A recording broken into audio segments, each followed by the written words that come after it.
All right. So at the end of in the last session, you guys came down to the lower level and fought some Macrosians on the stairs here, and made your way into this back bedroom and inspected it for some loot, and then came up the stairs here, and we called the session there. What did they do in the back bedroom? You don't want to know.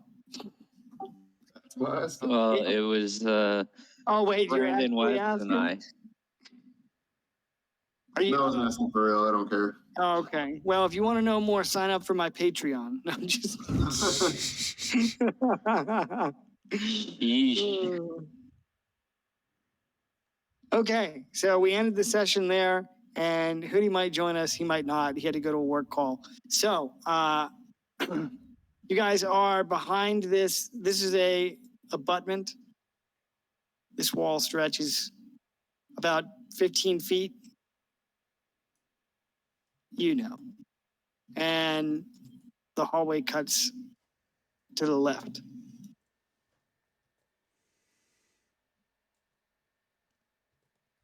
What do you want to do?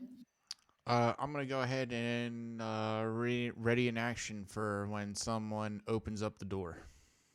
Okay.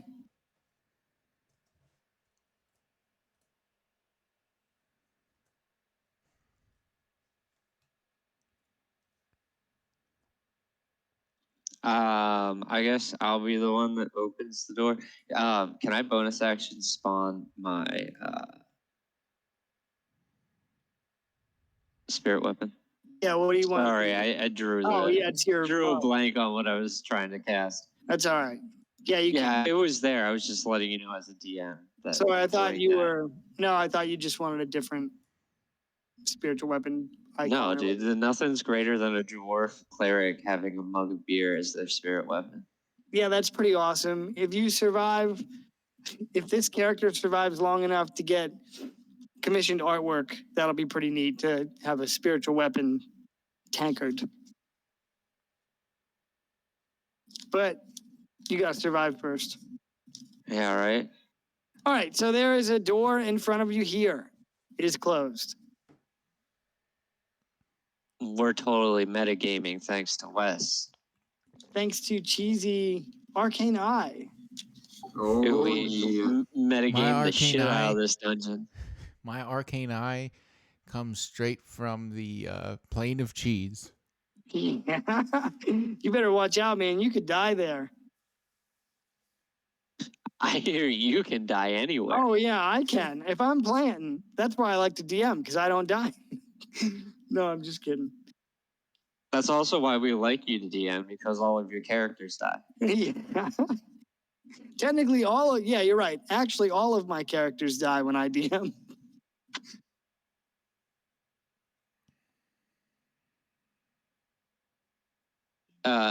Darren, would you like to do anything before I pop the door open? Nope. But also, if you don't want to pop the door open, I can have Torque do it. I mean, the past couple of weeks I've been the makeshift tank because Brandon and Wes don't really know how to take a hit too well. Got the noodle arms. Magic boys. Yeah, Wes has a noodle arm now. No, I got my bicycle pump out after the fight with the Macrons. Pump my arms back up. Yeah, they're nasty. Darren, just to give you a little background, if they hit you, it's a temporary strength drain based on, I don't know. They have to roll something. It was a con save. If you didn't pass the con save, you lost. What was it, a 1d4 in strength? Yeah, I think it was 1d4 plus 1 or something like that. And that was your strength loss. So almost everybody was rolling around with 1 strength.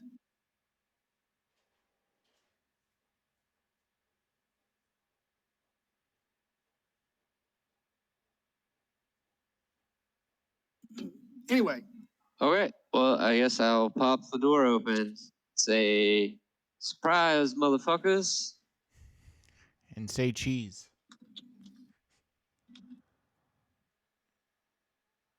All right, so you're opening the door and you're going through? Yeah. Make a dexterity saving throw. Okay, so you walk into the room and you see 5 skeletons standing motionlessly facing your direction. However, when you enter through the door, they animate and start moving towards you. Roll for initiative. All right, can I resolve my turn? Yes. All right. As soon as the skeletons start moving, I'm gonna poke my head through the door, and I'm gonna go ahead and cast Fireball. I knew it. I knew Here's it. my point of origin, and so it's gonna hit everyone. Are you trying to hit these dudes in the back?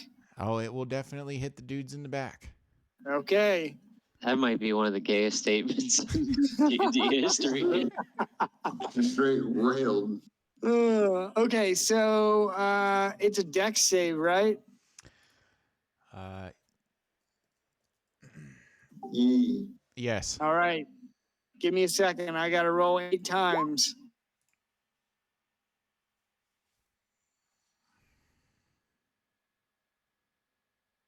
All right, I'll roll for the guys in the back first. Oh, 119.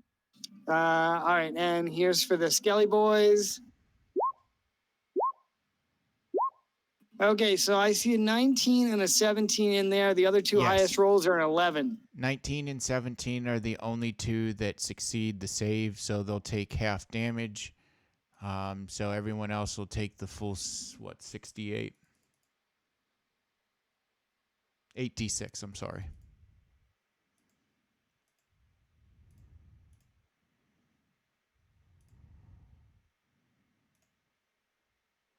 Damn, 34, okay. and then half on the 17 and 19. Got it.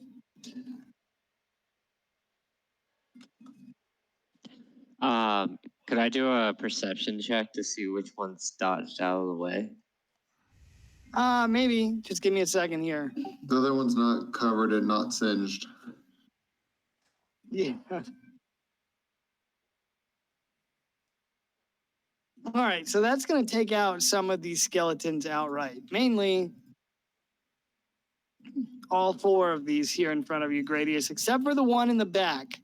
Which is obviously the one that dodged it. And you notice he's a little bit bigger than the other ones in front. Eh. Oh, Fucking more gay stuff, huh? God damn. Yeah, it's ironic 'cause that's the only one that looks blackened like he got hit by fire. Yeah. That too. Oh Sure no. does. All right. Well, all right. So, Savik, you pop around the corner with your fireball and throw it into the room and take out 4 of these skeletons. I'm going to move them out of the way here. Okay. So, with that, roll for initiative. I got a 14, and I think Darren got a 9. Yep. I gotta roll. Look at it Right, this no, way. it was a We nice. saved you from having to move a whole bunch of NPCs. Hey, True. I'm actually completely fine with this result because I just really want you guys to get downstairs. That's what she said. Well, Man, with the gay comments.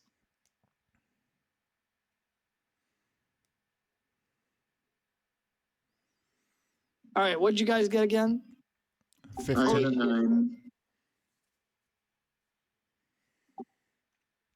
You got a 9?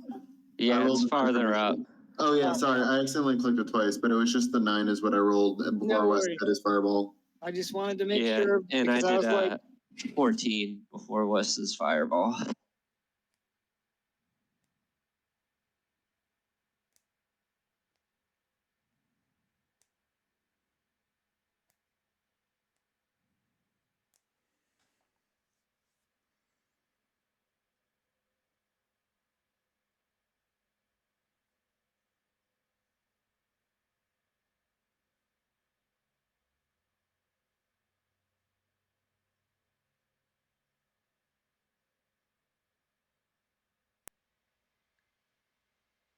okay, here's the order. So it'll be Savik and then followed by one of the bads back here in the back of the room. Then Gradius, then another one of these bads, then Rudo, then the skeleton, and then the last of the bads in the back of the room will go. Got it? The bad backs. Yeah. May the gods look down on you with fortune as you enjoy this Dark Souls battle music compilation and fight this battle. So, with that, Savik, you're up.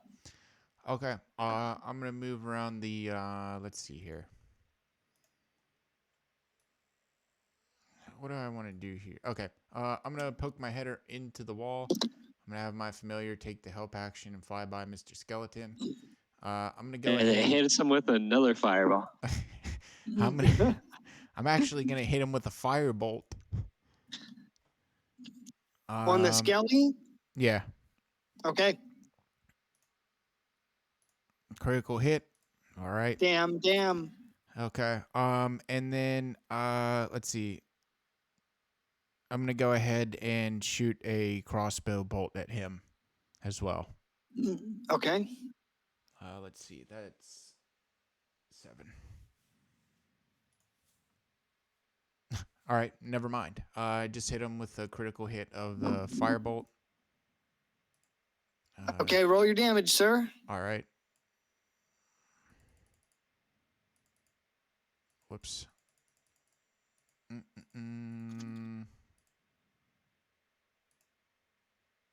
35. Damn. Holy shit. And then Okay. I'm gonna go back behind the corner, and that's gonna end my turn. All right, you're going to down the skeleton. How do you want to do it?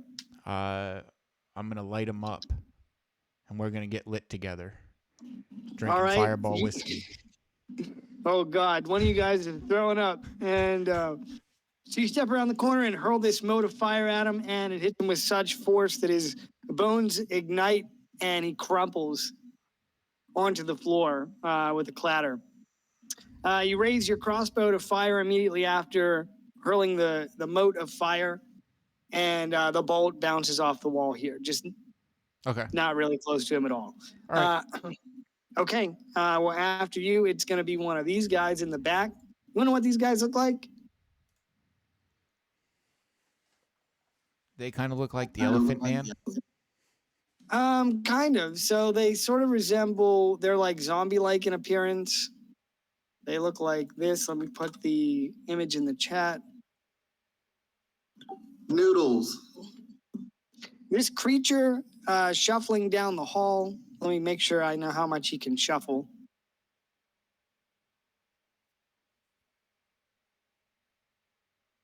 Resembles a zombie, appearing as a rotten, desiccated corpse. Except for one feature, and that's that its body is crawling with segmented green worms. The worms are concentrated in and around its skull, dripping from its empty eye sockets and gaping mouth. Anyway, it shuffles down the hall, and it's going to do something.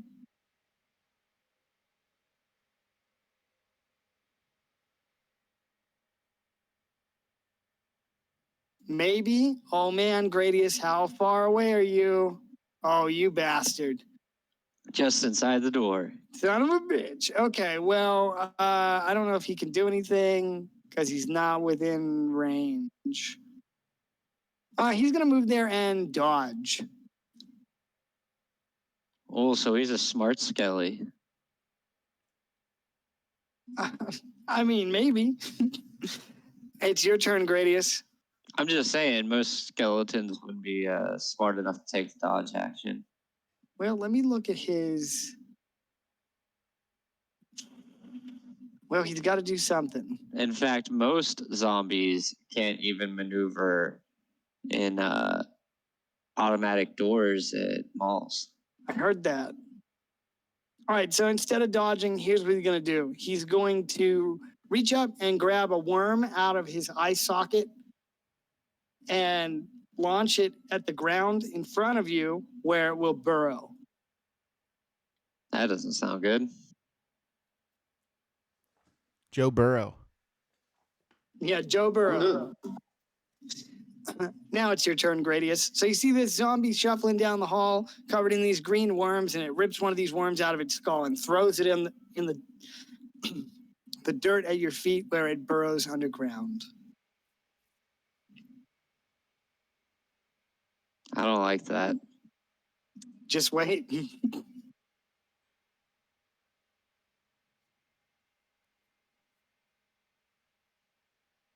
So it's my turn, right? Yes. I'm gonna send my spirit weapon over and attack him with it.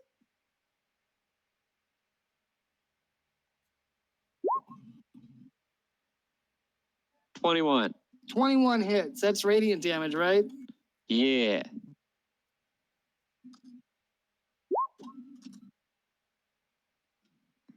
$11.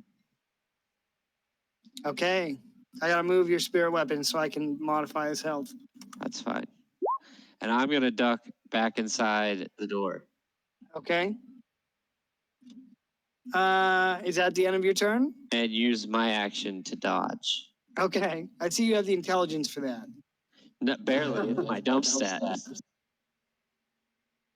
All right, so after you, it's another one of these zombies, and he's going to come over here. He ends his turn there, and I think he will do the same thing. He's going to rip one of those green worms out of his face and throw it on the ground here. How does something burrow in the ground if we're on the floor? Magic, bro. Wouldn't it just fall to the next floor? Bro, this is a game where there are dragons and people that live for thousands of years. And dwarves that pole vault 20-foot flames? I mean, you got to look at that specific scenario through the lens of that's a legendary retelling of an event. Yeah, but then you also have that same dwarf who just keeps running into the same trap over and over, forgetting it's there. Oh man, that's one of my favorite things from that campaign. I kept thinking, I'll change the traps up every round. And I was like, well, let's just see. He's not going to keep running in there. Yep, every single round. Anyway, so he moves here, throws a worm, ends his turn. Rudo. All right, so I'm gonna ask my comrades: are these the worm things that gave you noodle arms? No, they weren't worms. Oh, okay. Anyway, I feel like I still have some reason to be concerned. So, but Torque, on the other hand, is gonna run in right here, stand in the doorway, and attack him. Okay. He will do no such thing. All right, so he's over there whiffing. Torque needs to make a dexterity saving throw as this worm bursts from the ground and is gonna try to latch onto him. Since Torque doesn't have skin, though, he can roll with advantage. Perfect. Fuck, where does character sheet go? All right, let me just roll and then I'll add. Oh, here we go. Better get your character sheet out. Like Torx is on Tasha's, but I just switched computers and it Okay. open. No, I'm just joshing you, bro. Oh, anyway, look at that's that. 20 plus whatever, so I'm sure he's okay. Okay, so he saved, and let me just see if there's anything else that happens here.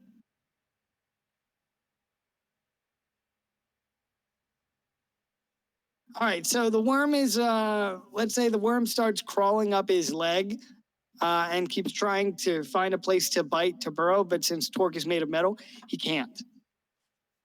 Word. Okay, so anything else for you, Rudo? I am so glad you asked. Yes, Rudo is going to probably kind of assess the situation, not really sure what to expect, so I think he will also dodge. Okay. Well, after you, it would be the skeleton's turn, but he didn't get to do anything super cool. Actually, I'll tell you what, Rudo will use Blur instead, so they'll have disadvantage, but he'll use the spell slot for that. Okay. Anyway, Alright. enter. All right, cool. So it's this guy's turn to end out the round. And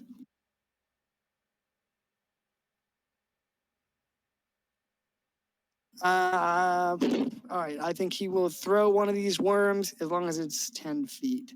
Yep.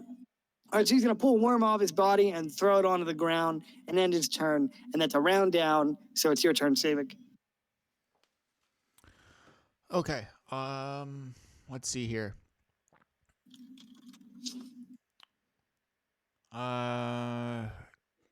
So you said that the worms that they were throwing out, they're burrowed under the ground? Yeah, so when they hit the dirt, they start burrowing into the ground. Okay.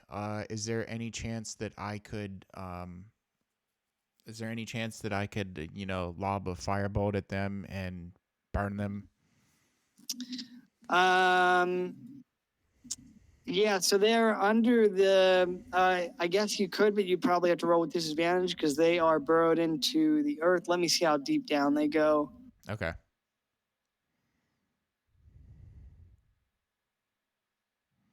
Well, how deep down can you burrow your worm? Wow, I don't know what to say. Not very. Wow, that's not true. I tell you to consult with some of my ex-girlfriends, but I don't think you should talk to them.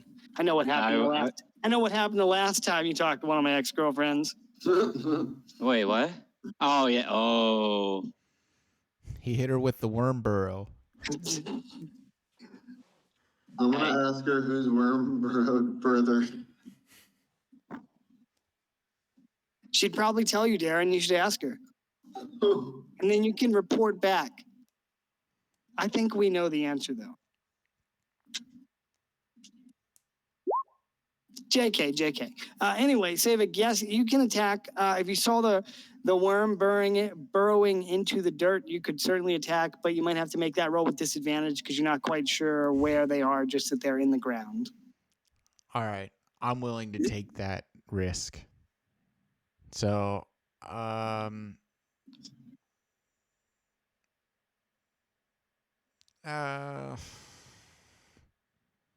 willing to take that risk. I'm going to have Mr. Owl kind of swoop by and see if he can't check things out, see where they like burrowed in the ground, and then zip back in Okay. through here. I'm going to go ahead and I bet you wish you had a robin right now. I'm going to go ahead and try and hit the worm with the firebolt.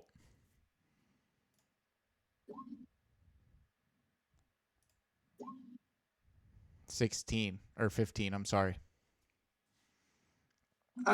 Yes, that's gonna hit. All right. The worms have an AC of 6, so All right. Nice. You're targeting this space right here. Yes. Okay, go ahead and roll your damage. All right. Let's see. 2d10.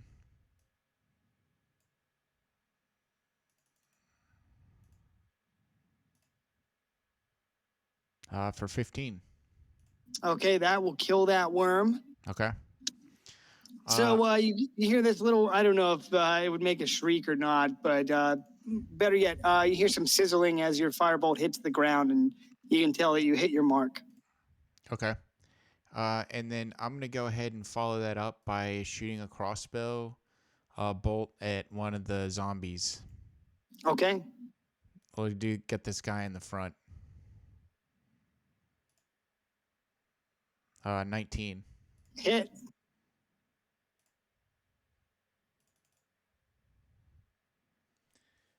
Let's see. That is a +4. All right. Shooting a crossbow bolt at zombie in the front for 7. I'm going to go ahead and then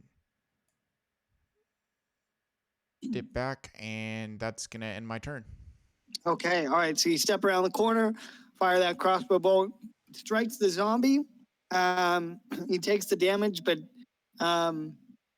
if I say he's unaffected, I don't mean he's unaffected by the damage, but he seems unbothered by the fact that he got hit by a crossbow because he dead.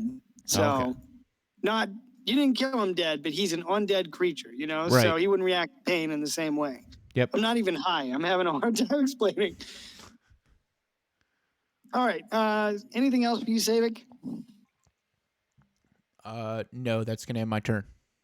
Okay, well then in that case, it's this guy in the back's turn. He's going to move 1, 2, 3, 4, right in front of Torque and make an attack.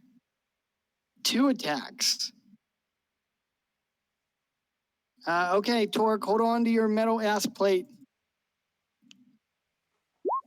15 and 10. I didn't get to upgrade his armor during, okay, yep, he 15 hits. Okay, let's see what the damage is. Can Torque speak like Bender? That would be incredible. Shut up, baby, I know it. Okay, I don't know. I guess, is your Steel Defender immune to necrotic damage? No. All right, well then he takes 6 slashing damage from a claw and 10 necrotic damage. Cool. All right, so this creature's known as a spawn of Kyus. I don't know if I'm saying correctly. But he's going to end his turn, and it's Gradius's turn. I'm going to bring my spirit weapon down and attack this farthest one from us.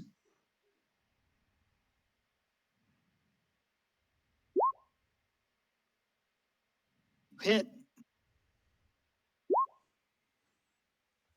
And that's 10 radiant damage. Okay.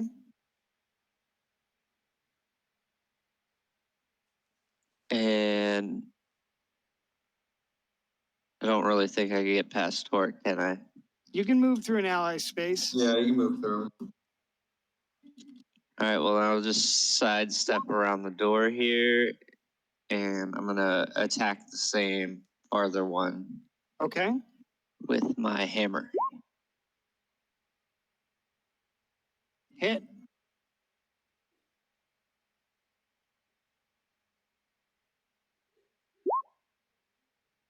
Oh, ignore the 15. It's a 9. Okay. Anything else? Nope, that is it for my turn. Okay. After you, then it's going to be another one of these zombies, and wouldn't you know it, it's the one that's right in front of you. So he's going to turn and attack you with his claws twice. Oops, that's the damage. Damn, that's pretty confident. 16 He's going to and attack 24. you. Here's the damage. What? 16 and 24. The 24 hits. Okay, so he's going to hit you for slashing damage, 6, necrotic damage, also 6. And then as he finishes that attack, he's going to reach up and pull one of those worms out of its skull and throw it at you. Make a dexterity saving throw.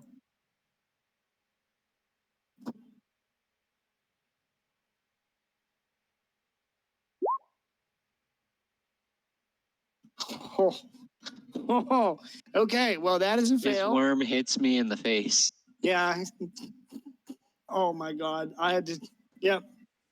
Yes, it does. Just about said something.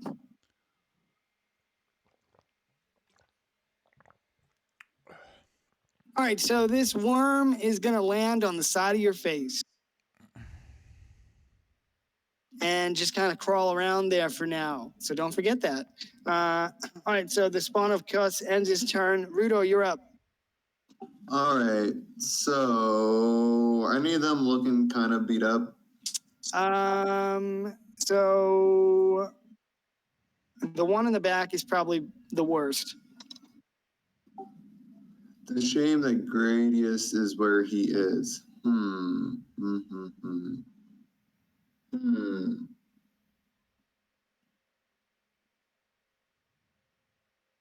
Oh, wait a second. I have just the thing. All right, let me. I got it.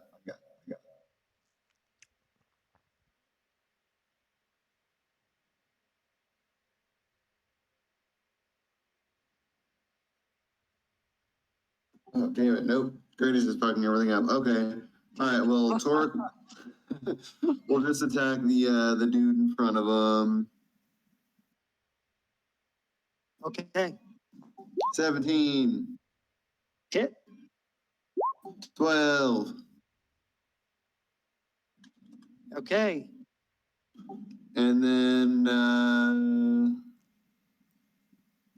Rudo is going to, oh boy.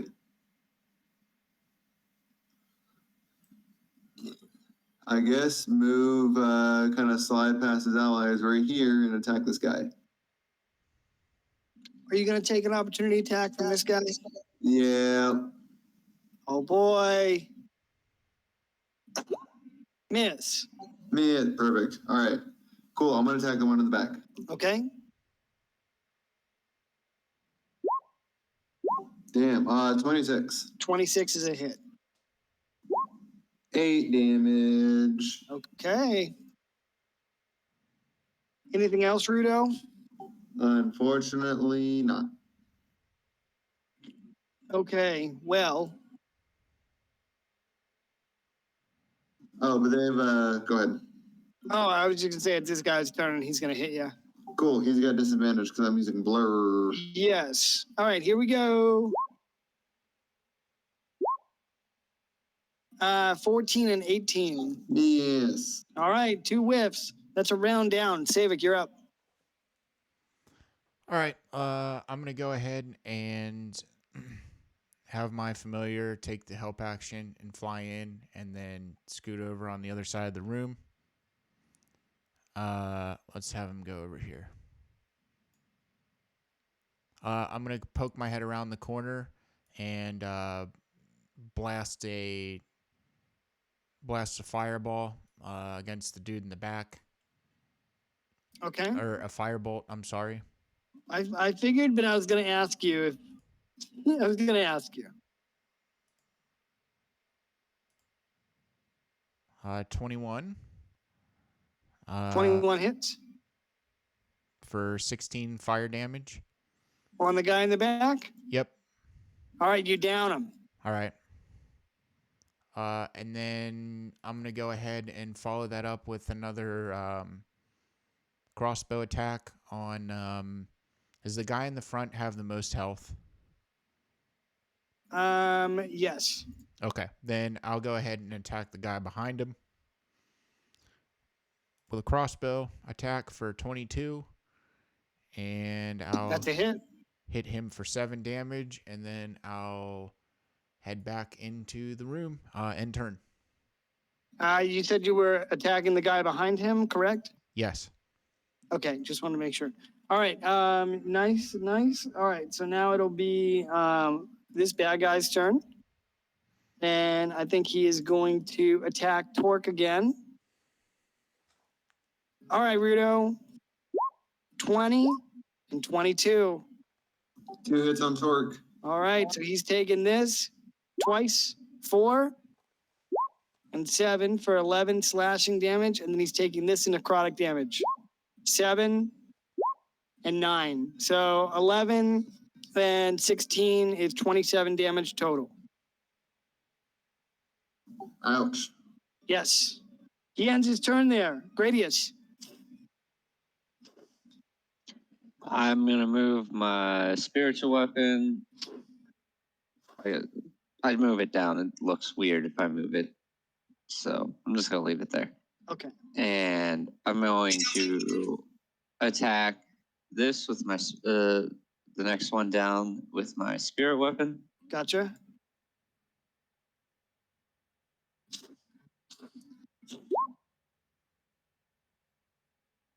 $14 hits.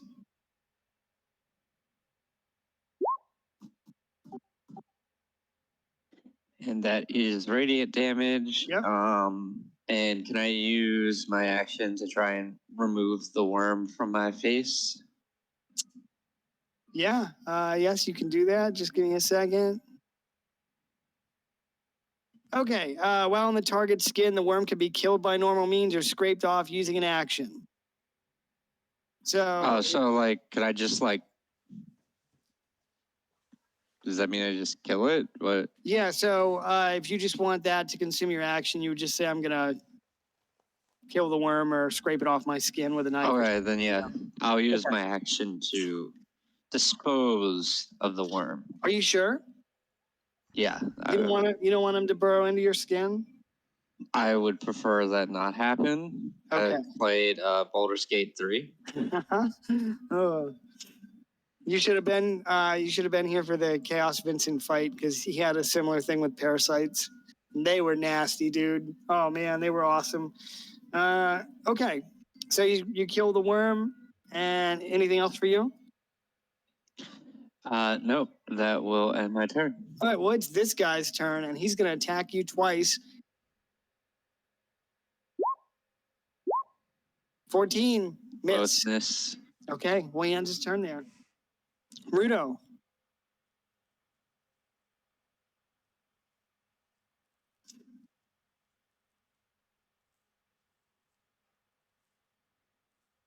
All right. Oh, he. All right. So the one in this one is probably looks actually. All right. So Rudo's gonna start by attacking this one. 27 and 12. 27 is a hit. And also 12, sorry. 22 damage total. All right, you're going to put him down. Hell yeah. All right, and then Torque's gonna attack the one in front of him. 13 damage. Okay. Anything else? No. All right, well, that is the end of your turn. It's this guy's turn. Nope. This guy went already, I think. Okay, that's a round down. So you're up, Savik. All right. I'm gonna rinse and repeat. Have Mr. Al come in here and take the help action. Fly down here. I'm gonna go ahead and blast him with a firebolt, and then follow up with a crossbow bolt attack. All right, Danny DeVito. So Anyway, I just started blasting. Let's see. 21 and 21. 2 hits. All right. That's gonna be 8 for the firebolt, and Okay. let's see here. 8 for the firebolt and 9 for the crossbow. Nice. Gonna move back and end turn.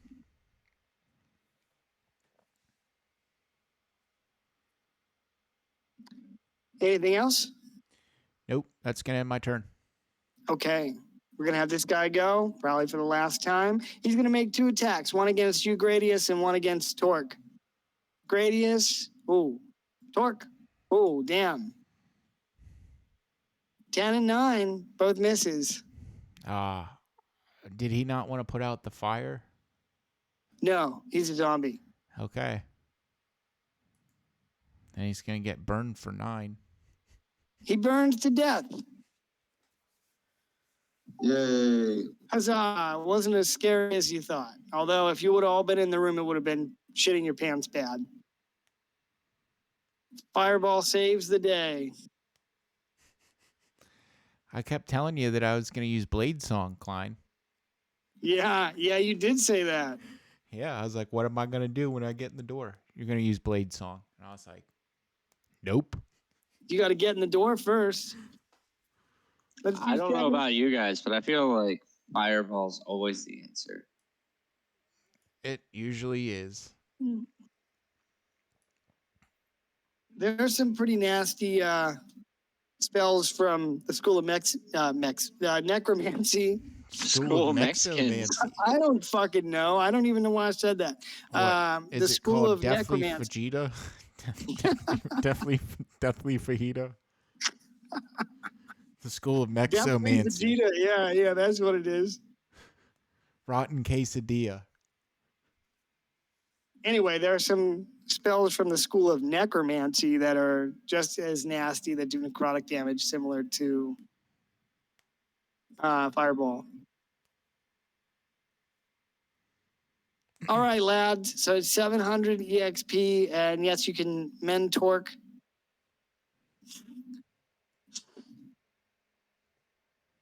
There are 5 skeletal warriors scattered around the room and 3 dead zombies in front of you. The back room, there is a pentagram drawn in blood. And of course, the path cuts to the left, to the lower level.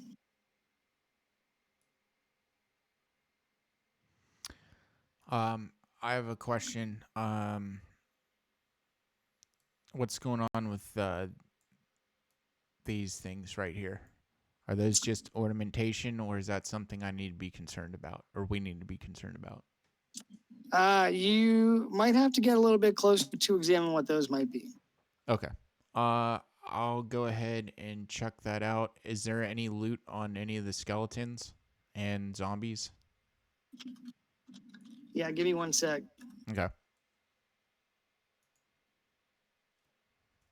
All right, skeletal loot. Roll 5d12. 5d12.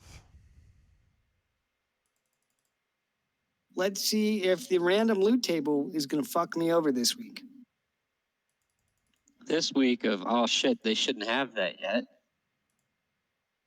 Hey, it's okay. I'll just keep making my encounters harder and harder. 10-4, 10-7-4. Nice.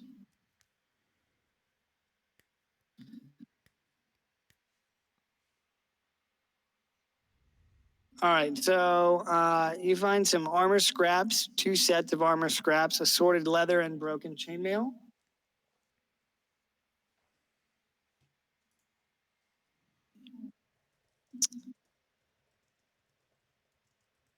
A patched cape.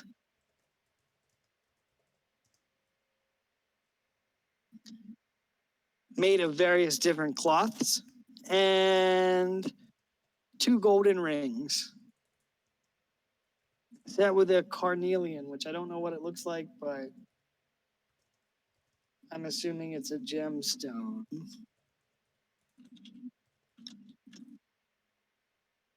Okay, so it's fuck. It looks like this.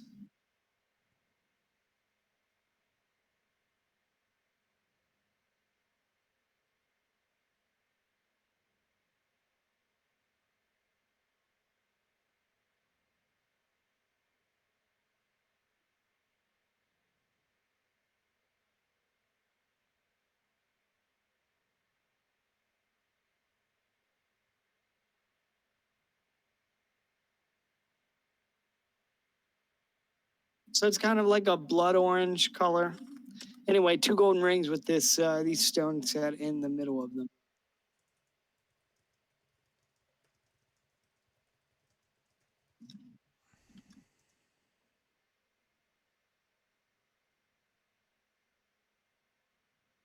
Do you also want to loot the zombies? Yeah. Roll 3d12.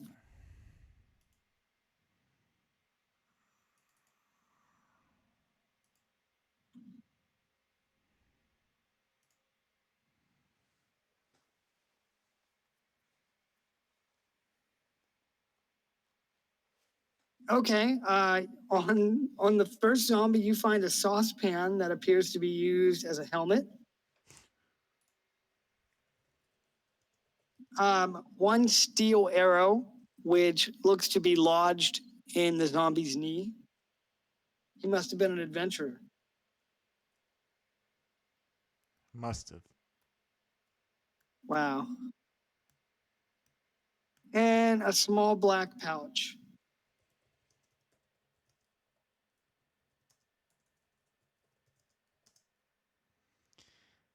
Can I look and see what's inside the pouch? Yeah. All right, so you open up this pouch, and to your disappointment, there's a hole in the bottom, and nothing is inside. Okay. Pretty weak sauce treasure, but don't worry. All right. I'm gonna go ahead and start looking at these traps here.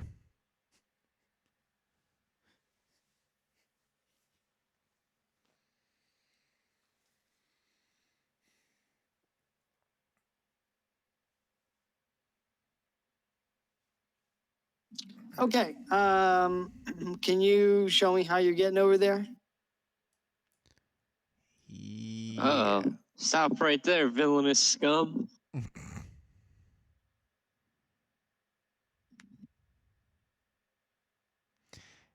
Here's what I'm gonna do.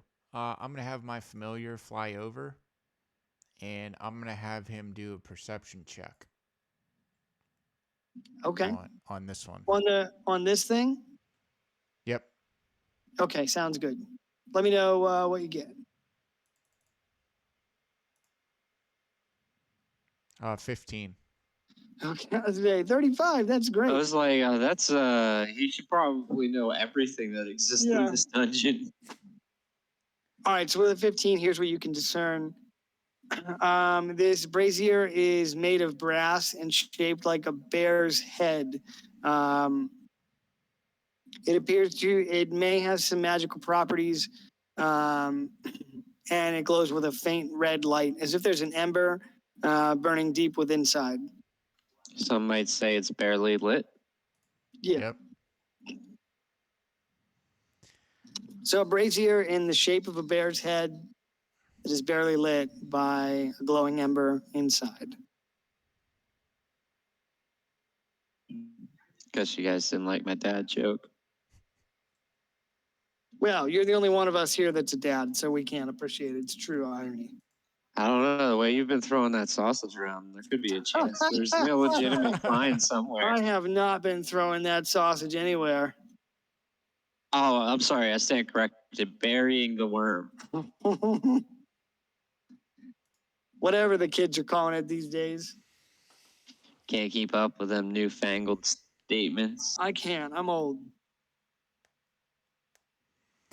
Can I go ahead and make a Arcana check on the bear Sure. brazier? Okay. Sure.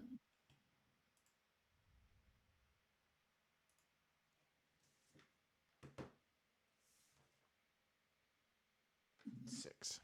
All right.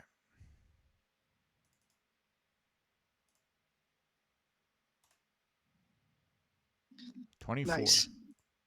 Okay, so here's what you can discern. These braziers are enchanted with trace. You detect traces of conjuration magic emanating from within.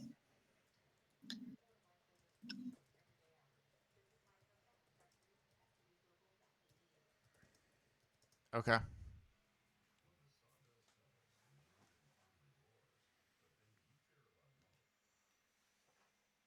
Let me see. What else?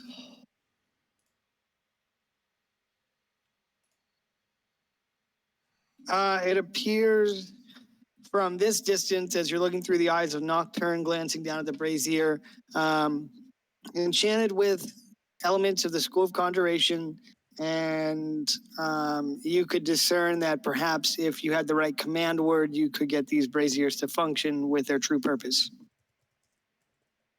Okay.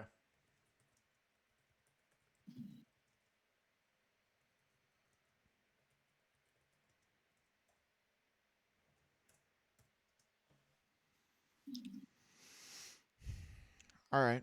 I'm gonna have him fly over. And are you guys ready to go down to the next level?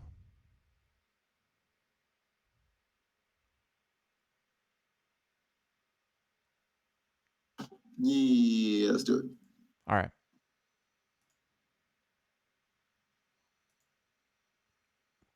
Okay. Oops.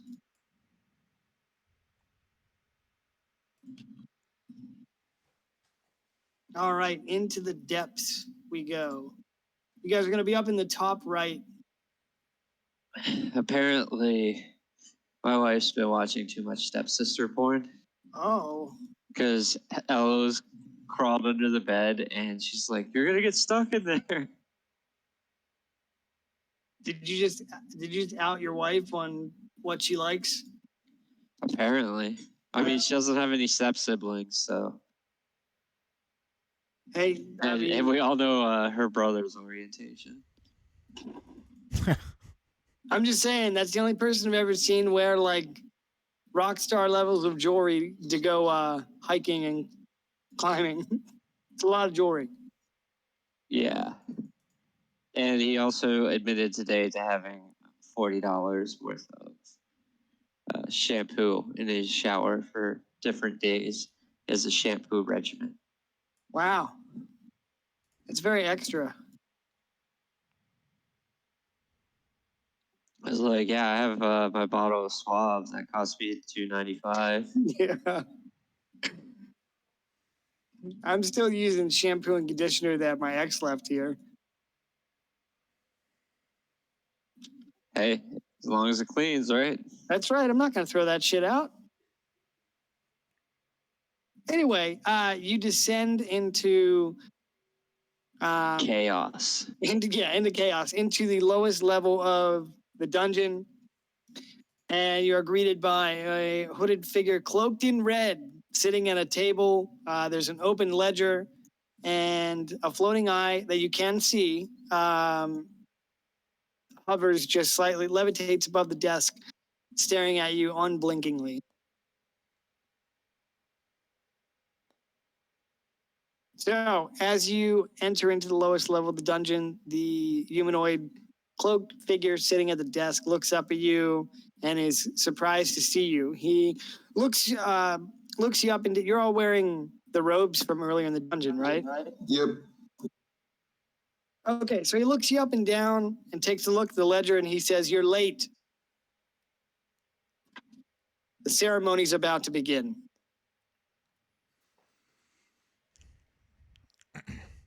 I'm going to reply back with, I thought we had several more days before the ceremony began. He looks at you quizzically, and he says, "Misinformation keeps us a step ahead of those who stand against the cult of the faceless."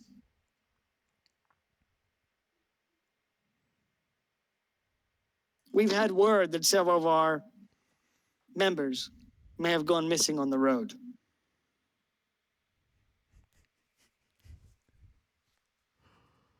I'm just gonna respond with that comes with the territory.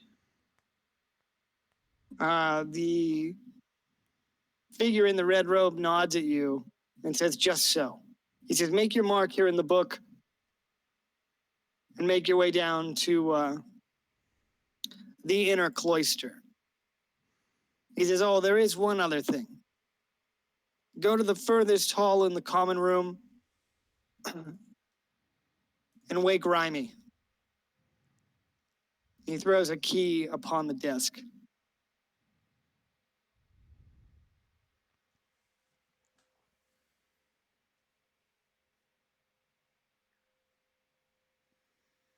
Wait, say that again. He says, "Make your mark in the book and make your way towards the inner cloister." He says, "But since you're the last to arrive," he takes a key and throws it on the desk. He says, "Go to the last hall in the common chamber." So if you look south here, he says, "Go wake Rhymy." Oh, wait, right. Got it.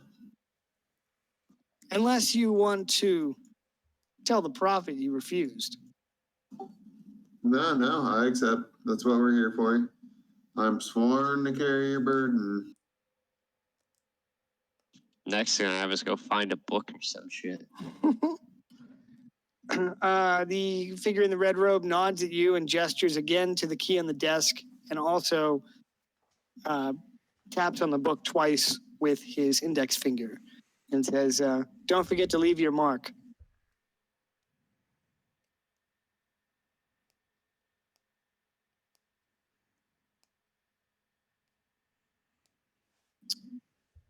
This eye stares at you all, just kind of observantly looking at you.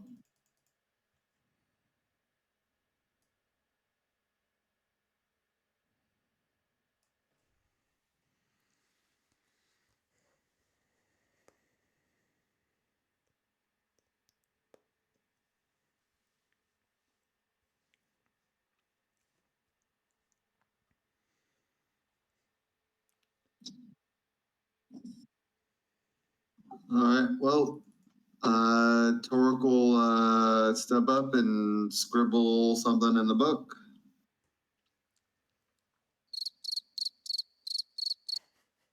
Okay. And then he will grab the key. And then I guess Rudo will at 10 seconds pause and see if anything happens. And then he will go to the book, scribble something, and then follow Torque. Are you going to look at the book? Yes. Okay.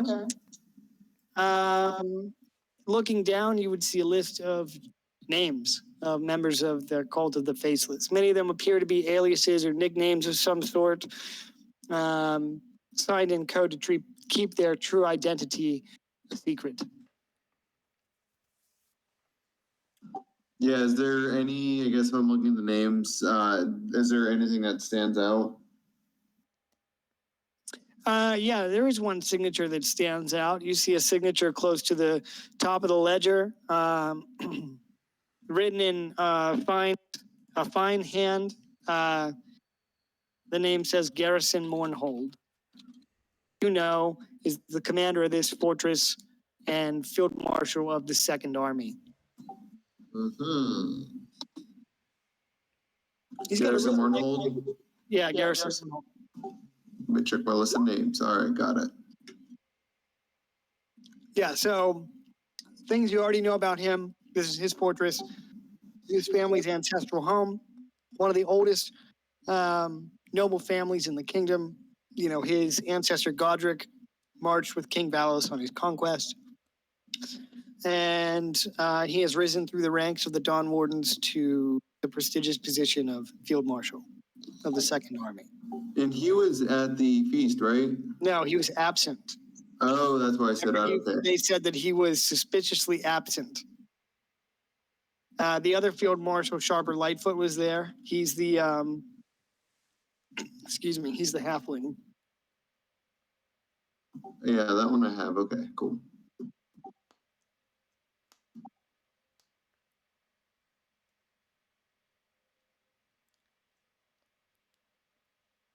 All right, so you're going to sign the book? I will, jot something down. Not my real name or anything, but something that sort of looks like a name. And then based on context, should we be going straight or down these steps? You'd want to head south to the common room. Okay. So you sign the book, and the hooded figure kind of interlaces his fingers, and he looks up at you and nods and says, "All will turn to dust and be forgotten." And also with you. He does not respond, instead looks towards your other two companions, Gradius Broken Iron and Saving Bloomline, and motions to the book. I'll go ahead and take a step up to the book next.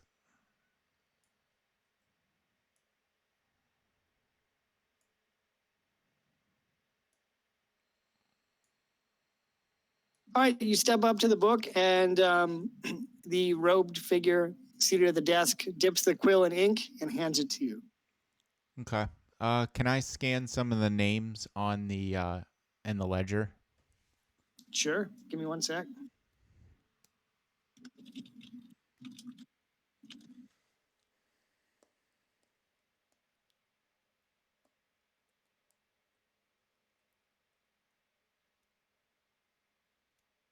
Okay, so scanning over the ledger, you also see the signature of Garrison Mournhold written in a fine signature.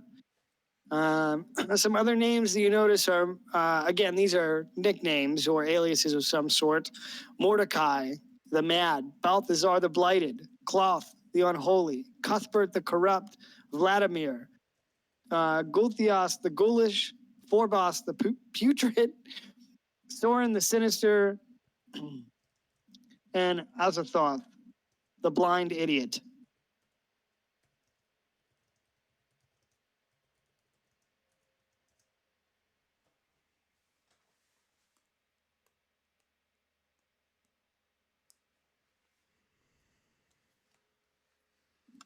Okay.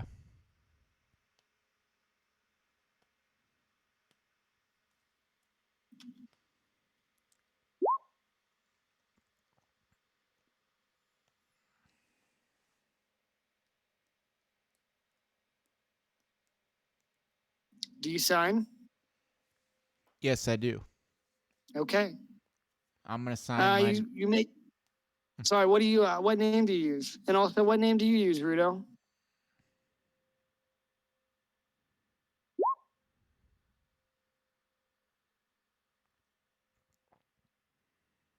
You don't have to let me know right now if you want to think on it. But if you had a name for an alias, just think on it. All right. Torque will be Mary, and I will be Pippin. Okay, I love that.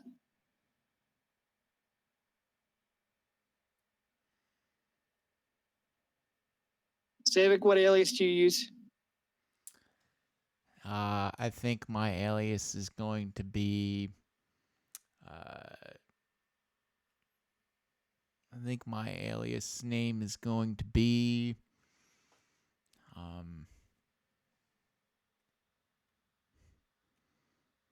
Uh,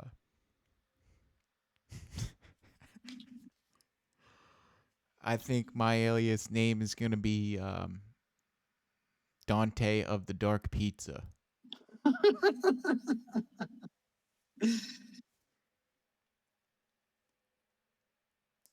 Okay. Somehow I feel like that alias is gonna fit right in there. All right. So the robed figure holds his hand out for the quill. I'll just sign as Dante of the Dark. Okay. So he holds his hand out for the quill and says to you, all shall come to dust and be forgotten. And I'm going to look back and say, and to dust you shall return. He nods at you, and under his robes, you can see the slight sliver of a smile. But it's kind of a creepy smile and, you know, a sinister smile. Anyway, so he takes the quill back and motions down the southern hallway. I'll follow. I'll wait a little bit and then start to follow Rudo and Torque down the hallway. Okay. All right. So as your companions start off down the hall, Gradius, the figure behind the desk, looks at you and motions you forward.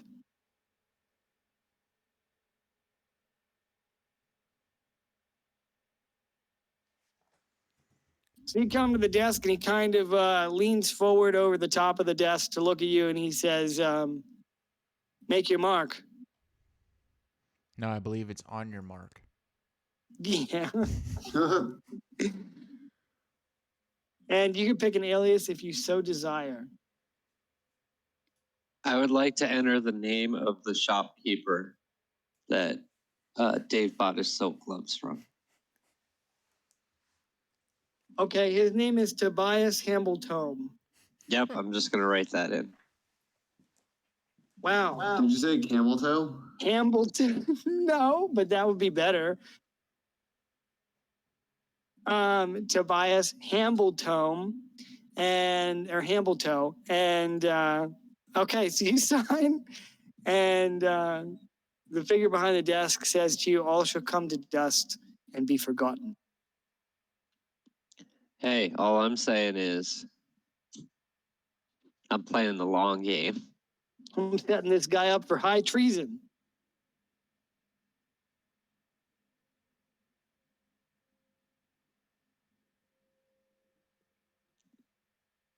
I just nod and then follow my companions down the path.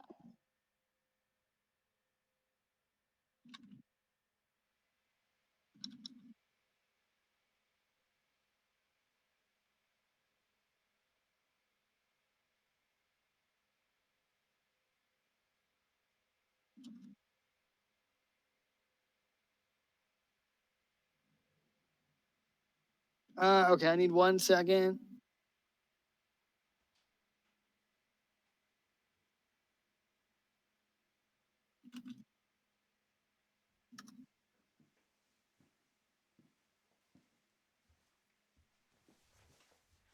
Okay, so you guys start going down the path. There's a long set of stairs that descend down this hallway before you come to a landing filled with 4 pillars, and looks like the path continues ahead forward to a well-lit room filled with tables, kegs of ale. Here, the room splits in different directions. To the left, the northern left passage leading into the inner cloister, as well as this passage here. One to the right, that leads to storage room and a library, and the bottom half of the common room. In front of you is a heavy reinforced steel door with a large lock affixed to it. No doubt where you would go to wake Rhyme. Does the name Rhyme ring a bell, or do I infer anything from the name? I don't believe that would sound familiar to you. It could also be a nickname of some sort. Cool. All right, I will look back at my comrades and I'll just kind of ask them, like, well, should we do it? Or alternatively, we could move some stuff in front of the door and go on our merry own way.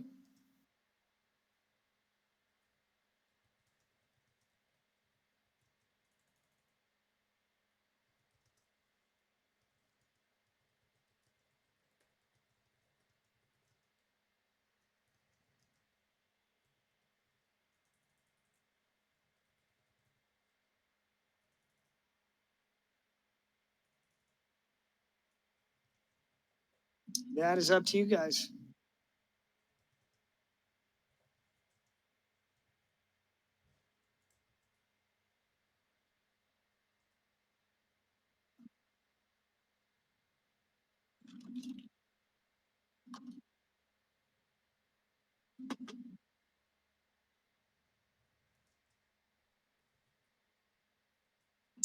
Yeah, just let me know then.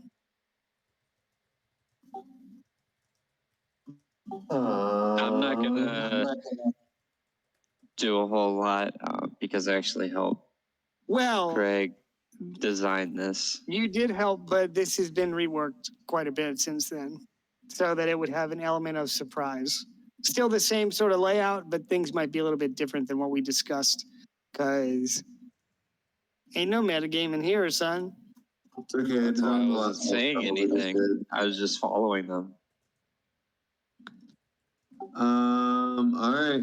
Maybe we should just proceed and tell them Ramy didn't want to hang out. He didn't want to come play with us.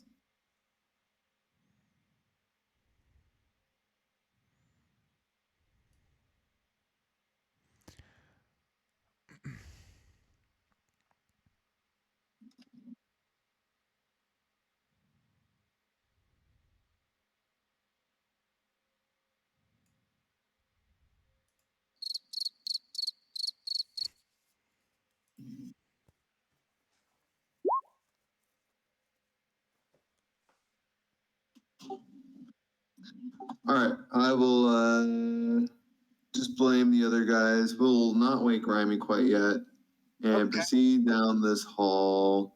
And this is the hall that the eye saw that led to the altar, right? Yes. Based on this here map. All right. Yep. All right, so in front of you is a wooden door reinforced with bits of iron.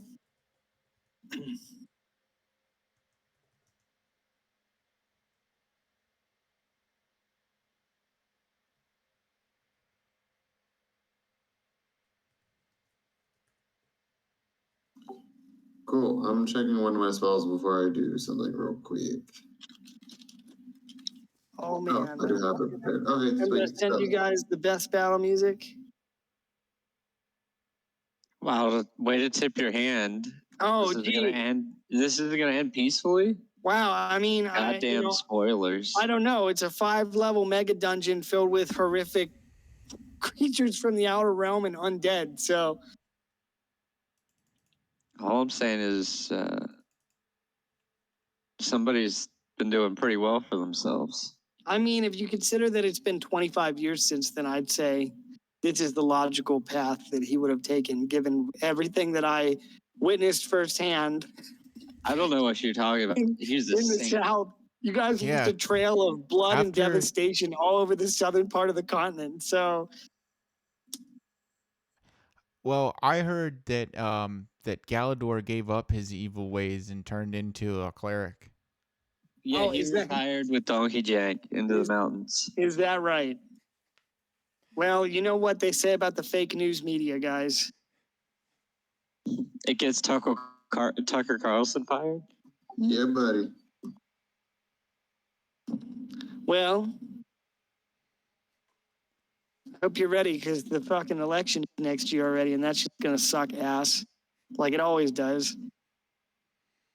Oh, this D-bag in red is fucking us in the ass, while this D-bag in blue is fucking us in the ass. Yeah.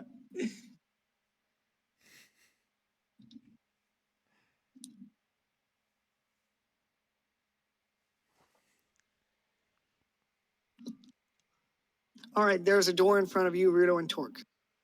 I'm sorry, Mary and Pippin. Thank you, thank you. All right. Prior to me opening the door, I am going to, oh, there's two doors, my bad. Prior to me opening the first door, I'm going to cast Enhance Ability on Savik, and I'm going to enhance his intelligence. Okay, He's going to feel really fucking smart. nice. All right, so I'm going to walk up, I'm going to touch him on the shoulder, and I say, you know what to do. And I'm going to, just whisper some words under my breath. And what do we see? What do we see? All right, we see, oh, sweet, I'm going to channel his owl. So his owl is going to glow, and then Weston's going to kind of, you're going to see like the insignia of an owl, kind of like in WoW when like the hunter uses one of his aspects. Yes. Like it's seeing the monkey above his head, you're going to see the owl above his head. Okay. And then Torque is going to open the door.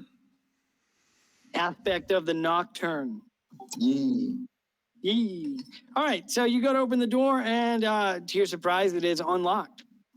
Maybe you're not surprised by that. I mean, What do you think? Should we go in and say, Master, we checked to get what's his face out of the Remy. Rhymy? Remy? Yeah.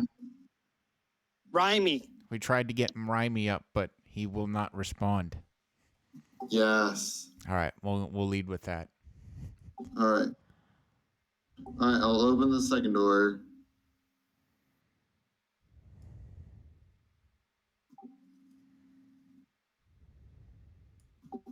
And then I will kind of run in looking sort of panicked, just like this.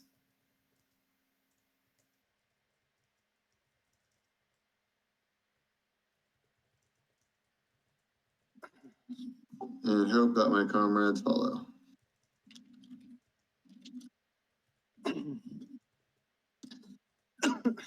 All right, you open the doors and run into the inner sanctum. The warlock's inner sanctum is a gloomy chamber with a high dome ceiling and walls of black stone covered with ossuaries, which are like bones that have been set into the wall. In the center of the room, in the far back corner of the room, over here, is a raised altar made of black obsidian, surrounded by a pool of dark liquid that assaults your senses with the smells of death and decay. On either side of the altar are two large braziers filled with flames that cast a dim flickering light throughout the chamber. A small metal cage hangs to the north from the ceiling, containing a victim that has been dissected and sacrificed as blood drips down from the cage and pools below. And there's another description here I need to read real quick. Well, guys, I think I left my car running. So Standing before the altar, he's kneeling. It's a figure dressed and shrouded in deep, dark purple robes, nearly black, kneeling before the altar in the shape of an inverted, steeped ziggurat. His purple garment is pulled around his feet, and in the darkness of his secluded shrine, it seemed almost as if he's wearing the shadow himself. He's surrounded by four figures, hooded, standing arrayed behind him. Here, here, here, and here. The pews of the inner cloister, while they should be filled with many of the faithful, remain empty. Is anybody doing anything before I continue? I do have a question, and should be close enough to tell. Is the princess alive? Yes, she is right here in front of the altar. Cool. Do Her And hands, then, her hands, Good. I'm sorry, her hands and feet are bound, and she's been forced onto like a kneeling position. Her mouth is gagged as well. got it. And then for my comrades, are they close behind me? I don't know, are they? They look like they're scared. I'm gonna come in here. I'm gonna come in here also hastily to kind of follow suit with Fruto and Torque to talk about Raimi not opening up his cell door. If I look to my right, are these people dead? Up north here? Yes. Yes, they look to have already been sacrificed as well. Okay. They're both lying in different positions. One on his back up here in the northwest corner, and the one closest to you lies on his stomach, blood pooling beneath both of their corpses. Okay.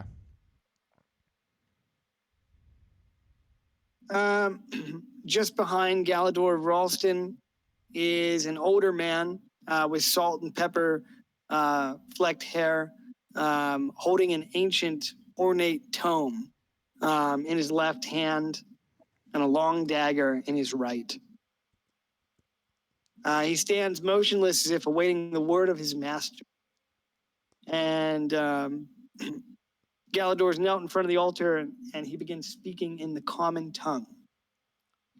Speak to thy humble servant, O inevitable end, he says, slowly raising his hands in supplication. I have received visions of dying stars, of distant lights winking out.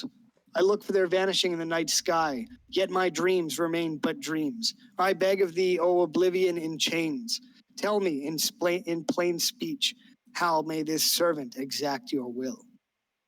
He kneels in silence for a moment, awaiting an answer. Seconds pass, as if stretched into minutes alone in the dark.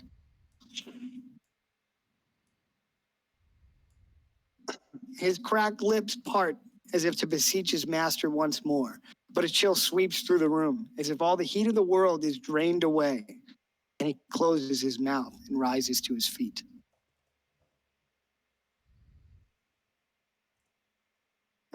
He turns to regard you with a wicked smile across his face, as if giddy with excitement, but suddenly grimaces in fear, and his master's presence fills the room. Cold and endless darkness, the death of heat, the death of life. The elder being that this warlock serves is not so much truly a presence, but the absence of it, the inevitable end of all. A command is issued from somewhere within the altar, in the common tongue for all to hear. Bleed, one word. The voice is deep and gravelly, otherworldly, as if it musters all of its will just to speak in the common tongue alone. The word echoes throughout the hall, and the warlock standing before the altar staggers as if in a daze. He reaches outstretched hand to his servant behind him, who quickly hands him a thin knife. Can I do I get the sense that these hooded figures here, do I kind of get the sense of what kind of spellcasters they are? I'm not sure if you'd be able to tell just by looking at them. They are heavily shrouded in long overcloaks that obscure their appearance, but you could try and subtly make an arcana check to try and discern. I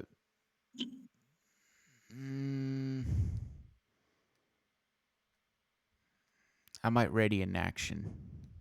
Okay.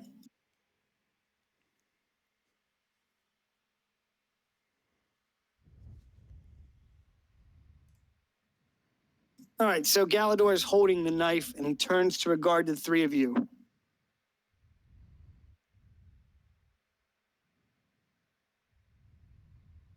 What is it?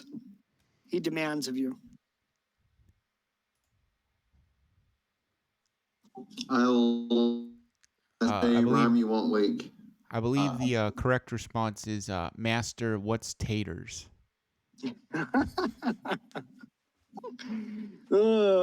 He says, you know, you boil them, you mash them, you stick them in a stew. All right, so he regards you, Rudo, with raised eyebrow and says, would not wake. Did you issue the command word?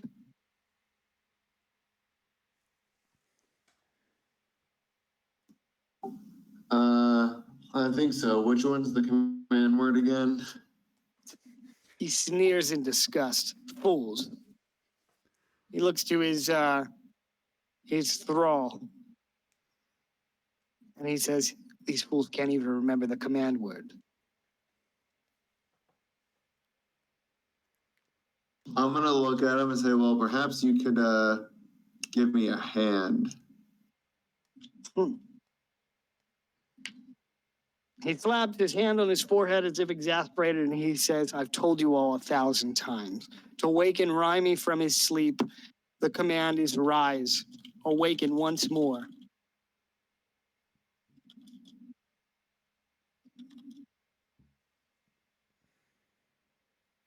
Oh, ancient dread. That's what it was. Sorry to look at my notes. He said, it's no worry. I'll have someone more qualified go do it after the ceremony. Take your seats. And as he finishes that statement, another cold, blustery wind echoes through the chamber. And another word is issued from the altar from beyond.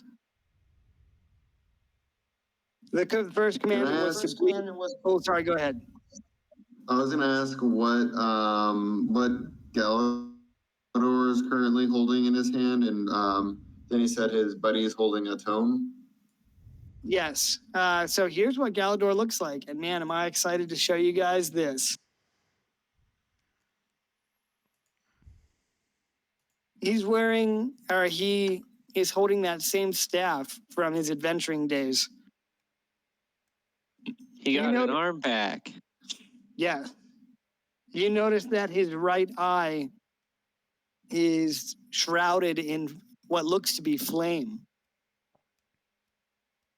So he's holding this eldritch staff, and his right eye is wreathed in flame, and in his other hand, he holds a long, thin knife, like a filleting knife. And his companion is holding the following.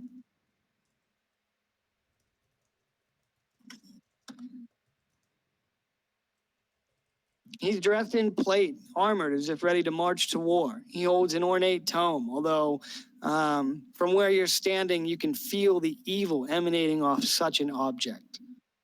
In his right hand, he's replaced the long knife that he gave to his master with an ornate mace, also wreathed in resting flame. Great.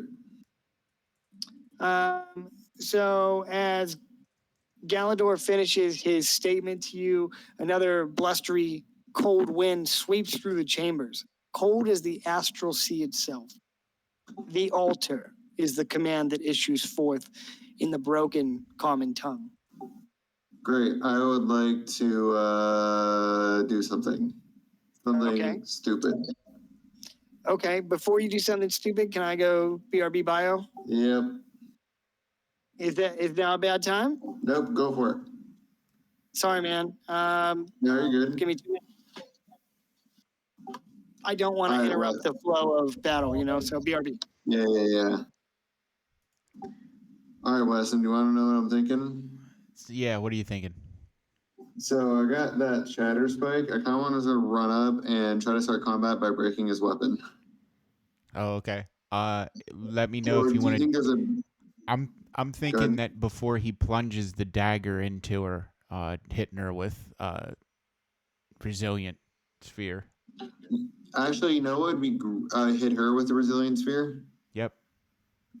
Cool. What if you want to do then? As I run in to attack them, that can be your cue because I'll probably distract them, and that'd be your chance to resilient sphere here her, and that'll kind of be like our joint interrupt. Okay. Because the only thing that's going to take resilient sphere out is disintegrate. Perfect. So if there's someone here that has that particular spell, then we can move to plan B and polymorph. Yeah. Okay. Cool. That sounds like a plan. All right.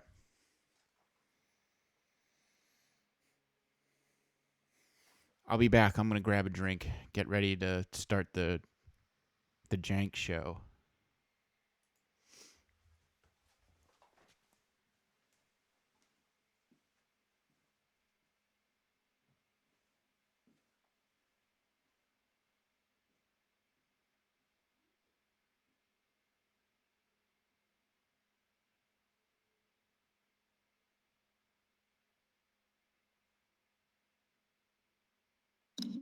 I'm back. Yeah, I don't even think it was 2 minutes. It might have been 2 minutes. You're good. Welcome back. Weston's grabbing a drink real fast. All right. Yeah, sorry about that, dude. I didn't want to wait until we were in the throes of battle to be like, oh, I'll be right back. No worries, dude.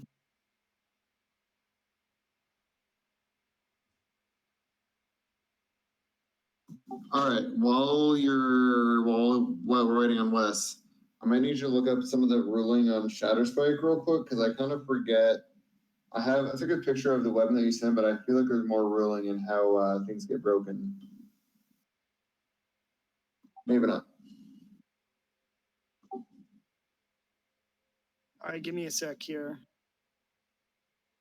It should be in your messenger. Oh, okay, cool. Maybe I should. I think I sent it to you over messenger, so you should be able to just go in and search for it real quick. Cool. I'll do that real fast. If not, let me know. No worries. I'll get it for you.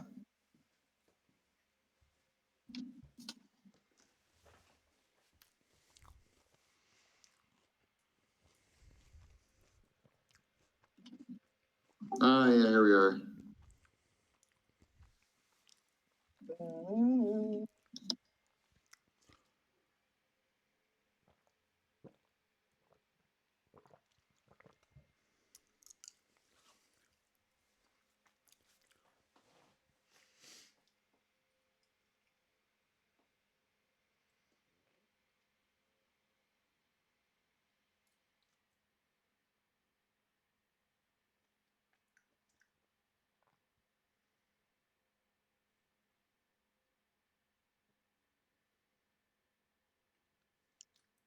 Darren, did you know that Craig's messenger was messed up for so long? It was a tiny little thing on the right. Wait, what happened? So in Discord, he was like couldn't figure out what was going on as to why instead of the chat window being the full thing of Discord, it was just this little box on the right. Oh, right. And it's because he was doing the chat in the actual voice channel. Mhm. That shit was pissing me off, dude. Yeah, I've had that happen a couple times before, and it was always a dumb fix. Yeah, you just had to click on general channels again. Hilarious.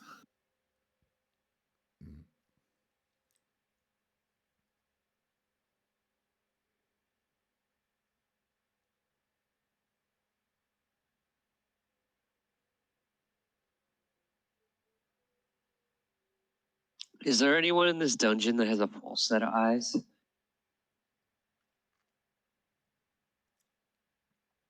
Could be.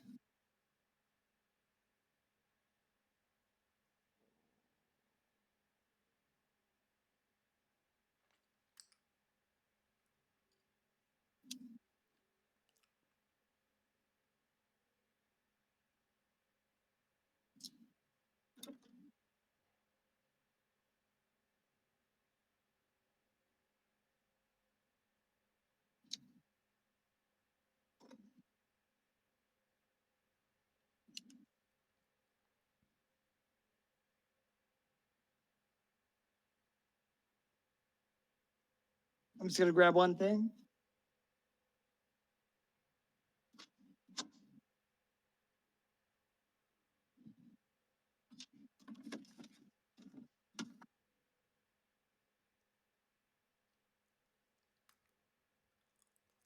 Oh, this is gonna be our last session for 2 weeks because I'm gonna be away. He'll be too busy in Ireland I'm to gonna hang be out over with there. us. I'm gonna be over there looking at actual castles and taking notes and also being really extremely drunk.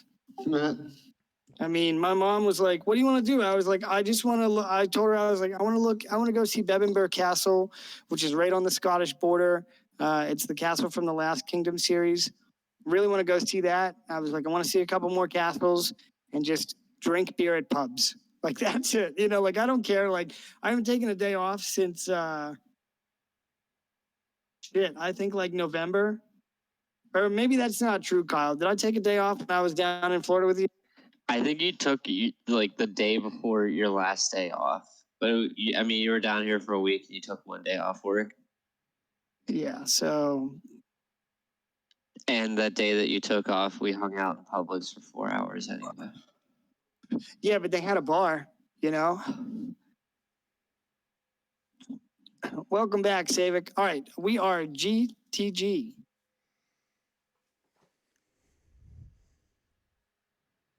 All right, can I do my thing? Sure, what is it?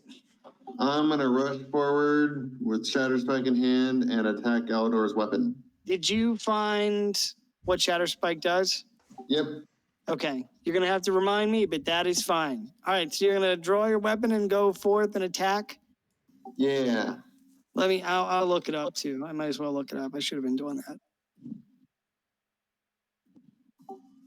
Hopefully, yep, 19.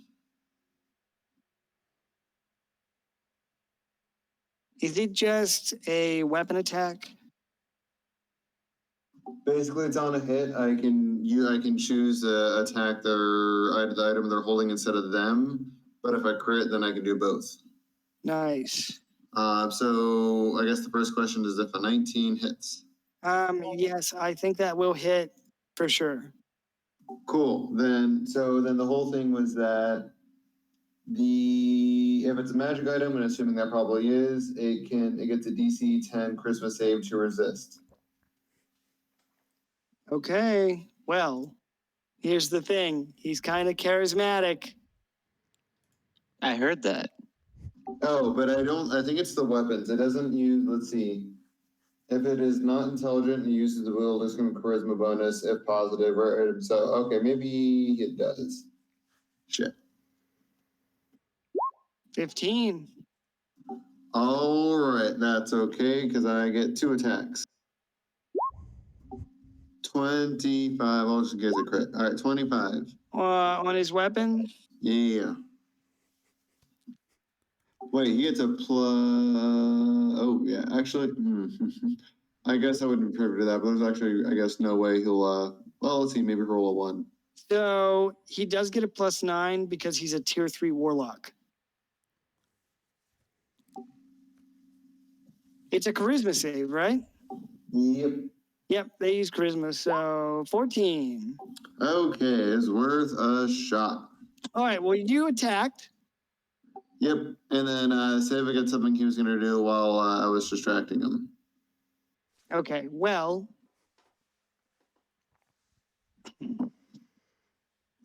he's going to use his reaction, and as he dips your attacks on his weapon, he's going to hold out his hand, and you see his right eye wreathed in flame kind of open up and look at you, and he says, "I wasn't done yet." So he's going to cast command on you and tell you to grovel. What's the save? Let me look.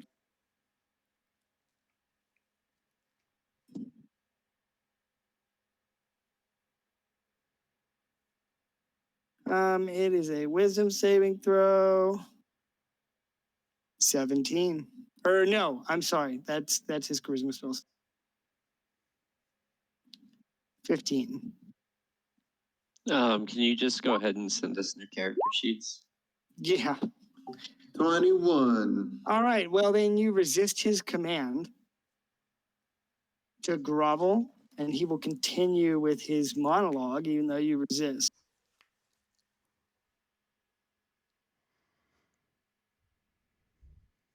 And as soon as I find out where I put the other half of his monologue, oh, here.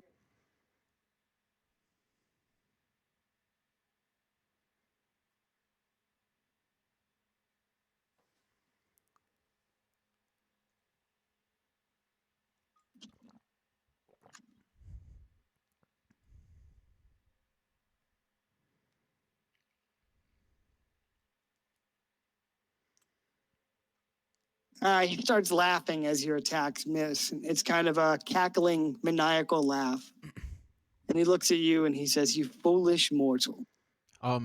You think you can defeat the might of the cosmos? I am their herald," he says, holding his arms out wide. "I am the one who's been granted power and knowledge beyond measure by the Lord of the spiraling oblivion. What folly it is to come here. Do you think your weapons and armor can stand before the might I possess? I can move the very earth beneath your feet. I can call down lightning from the heavens and summon creatures from beyond the veil of the astral sea to do my bidding. You think your king can stand against them? Or perhaps this new empire come to invade the continent? Fools, one and all. What are armies of men and elves against the great one beyond? They are unstoppable, older than the crust of this very earth." And he drops the blade in his hand and says, "Come then, if you believe your weapons and petty magics can stand against their will, I will crush you like the insects you are, and your broken bodies will serve as a warning to any others who would dare to challenge their will. You will all kneel in reverence before my Lord, and all the world will come to be dust and forgotten." All right, Savik. So he finishes his monologue. What do you want to do? I'm gonna use my ready to action to go ahead and cast Autoluke's Resilient Sphere on the princess. Okay. Maybe this daughter will actually survive an encounter with the Book of Vile Darkness. No, we're gonna hand it to her after we get it. Here, you can hold on to this. Okay, so I think that she's going to be a willing creature, so she wouldn't have to make the dex save, right? Correct. Okay. All right, so she is enshrouded in a spear of resilience. And I don't know. I'll just, oops.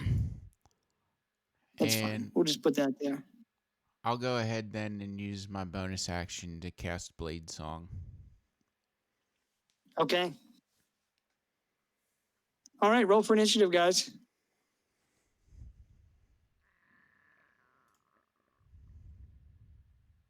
Oh, shit.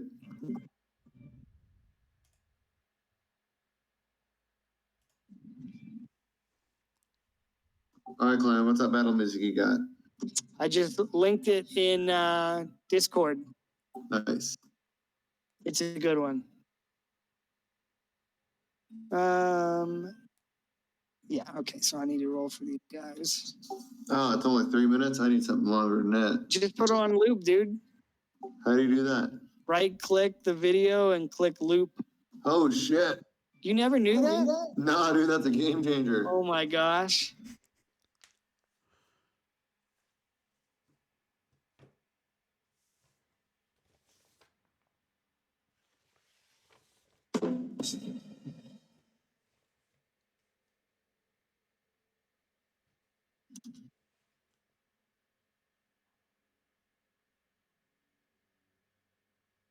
Sorry, I need just 1 second.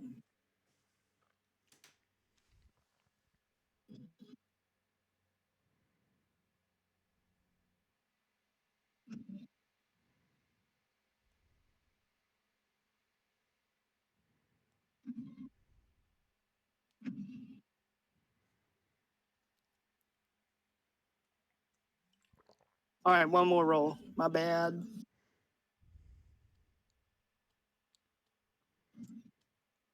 All right, what'd you guys get? 14. I got an at 20 for 22. Okay.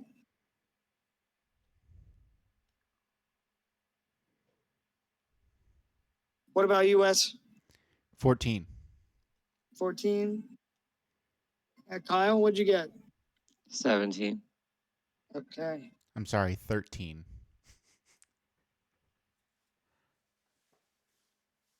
Got it.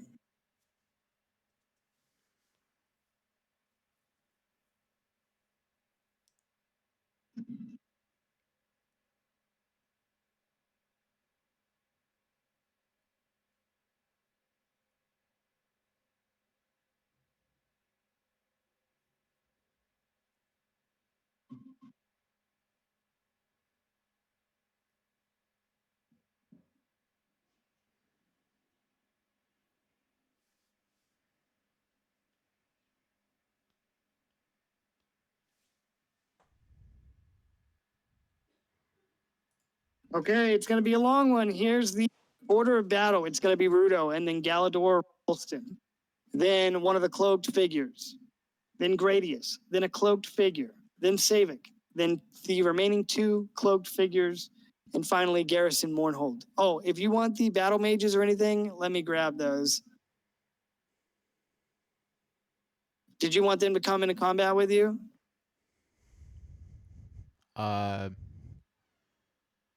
What do you got? Yeah, I'd probably say a couple of them. What do you guys think?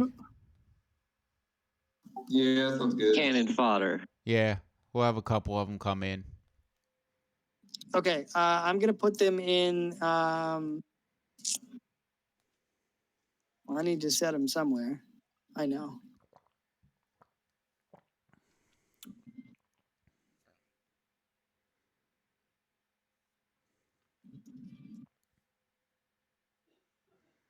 They'll be over here. So if you decide you want certain, just let me know, okay? Okay. Do you guys still have the Battle Mage stat block? Let me Because check. if not, I have it. Yeah, it might just be really far up.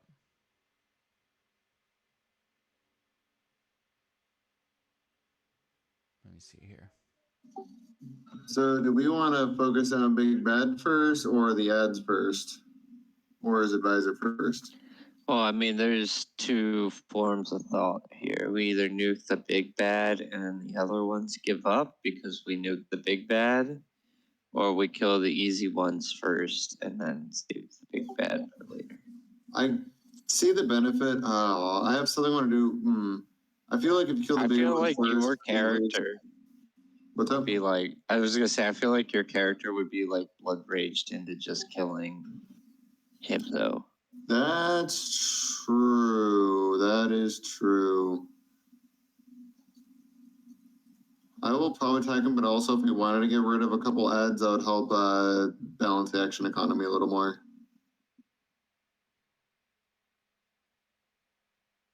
I feel like he'd at You least give want us to a hand. You guys have control of the Battle Mages. I linked the stat block down there. If you want to take control of one, you'll just need to roll their initiative and just pick one to control. Baller. Wes, do we want It's a lot of rolling. What's that?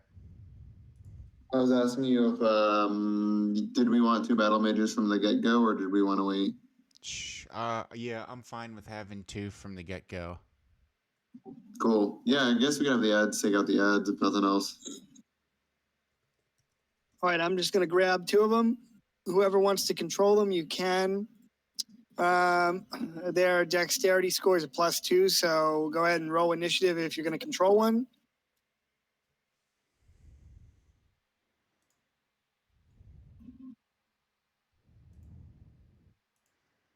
You said +2 dexterity? Yes. 9 and 6.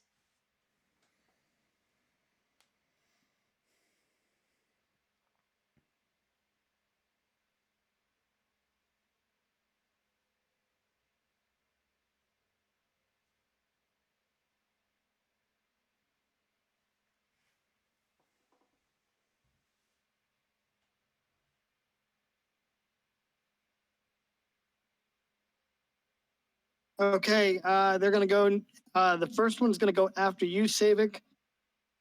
And the second one goes in between the last two of these shrouded followers. So, with that, shall we start? We shall. Okay. May the gods be with you.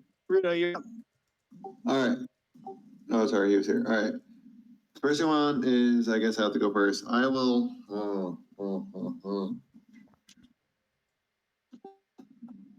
I think Paul's right. I think I will initially try to take a couple chunks out of Galador. I will.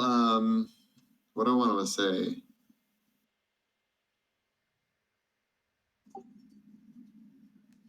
Oh, you owe me. All right.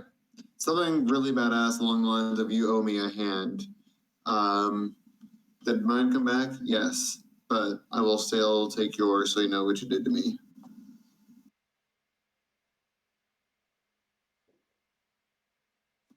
Just know that your undoing will be your own doing. All right. 12 and 20. 20 is a hit. Good. If you're gonna attack his weapon, you have to tell me ahead of time. Oh yeah, no, I'm attacking Galador. Okay.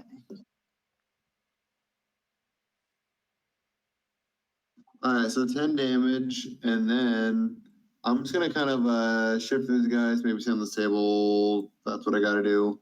And then Torque's gonna come up and attack Galador. Okay. 28. 28 hits, yeah. Perfect. All right, so I'm gonna roll damage first, and then something else is gonna happen. I'm so glad. 12. All right, he's gonna use the final bit of his rune. So with this, his sword will kind of go. The last rune will fade, and it'll kind of turn back into regular steel, although still magical. But I am going to use bleeding rune. Let me pull that up. All right, impaling strike. So this is, he takes additional 2d10 slashing damage immediately, so I'll roll that now.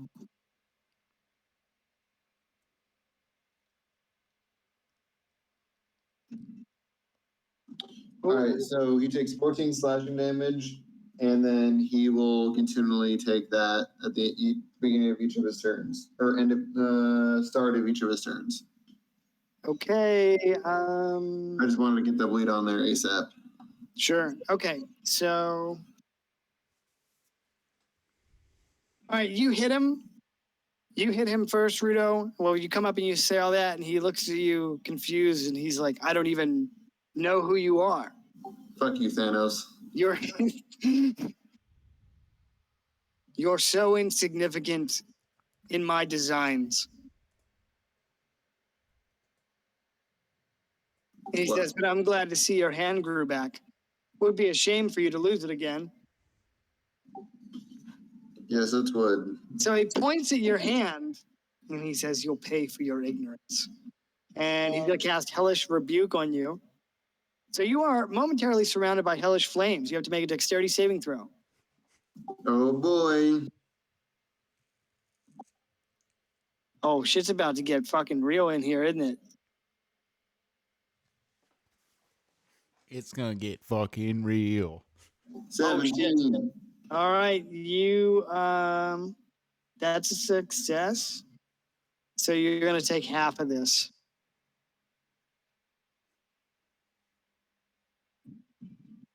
Damn. It's 4. Okay, so yeah, so you get licked a little bit by the flames, and he looks at you and kind of gives you a look trying to recognize you, and he says, where was I when this hand was cut from your wrist? I'm so glad you don't remember, but you will soon enough. This was in the Dreadmont, and I was much younger. But thanks to your friend, it came back. So I really, I never caught his name, but I'm glad you were friends with the right people. He says, I don't have friends, I have followers. He says, you whine like a mule, losing your hand. You have a usable hand. Wow, no wonder you're so lonely. Your mortal whims are nothing to the will of the great old one. All right, so it's going to be his turn now. Oh, great. He takes another 2d10. 12. 12. Okay, so it's going to be his turn, and he's going to cast a spell on you.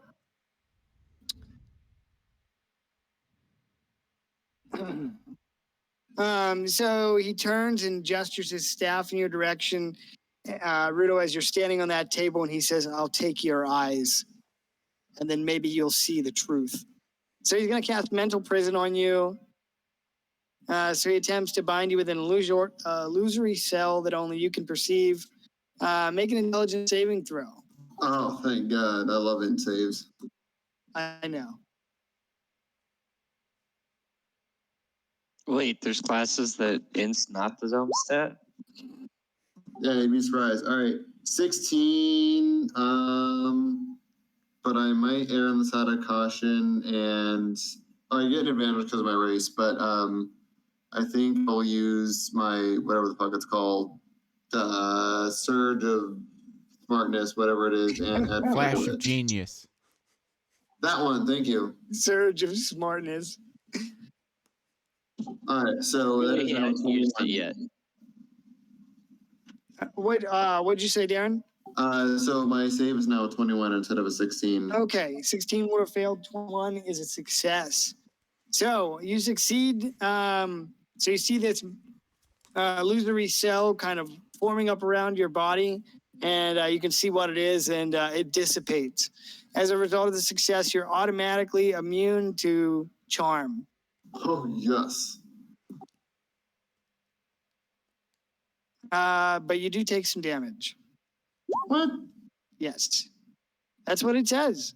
It says the target succeeds automatically. If it is immune to being charmed, I'm sorry. On a successful save, the target takes 5d10 psychic damage. On a failed save, you would take the damage and you wouldn't be able to perceive your surroundings safe. Got it. Sorry, bud. I thought for sure it was no damage. No, you're good, man. I've never used this spell before. All right, anyway, you take 29 points of damage. Holy shit. Oh, Yeah. it's not one of the ones I can choose to resist. God. Oh, wow, that hurts. Yeah. Well, he only has a couple spell slots at that level, so.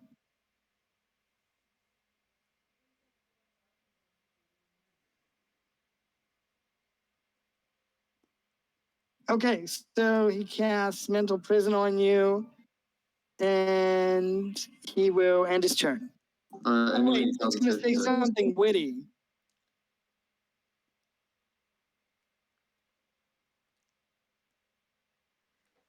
Bro, I know I put those fucking How about I snarky shake- comments. How about I shake your hand? Whoops.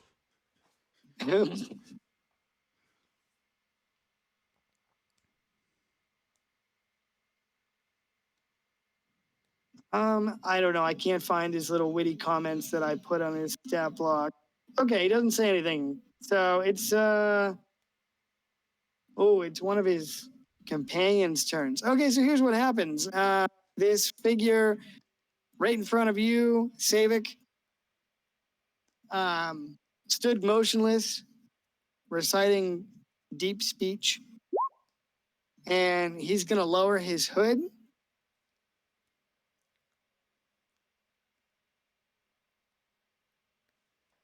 And you see his hands shoot out from under his robes, except they don't look like hands.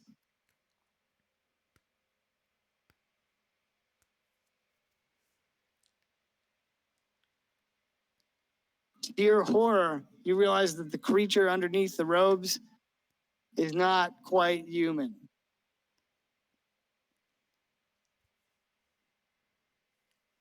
Okay, so he starts his turn, and any creature that is not an aberration that starts its turn within 30 feet of the creature has to make a wisdom saving throw. Wisdom. That's you, Rudo, and that's you, Savik. All right.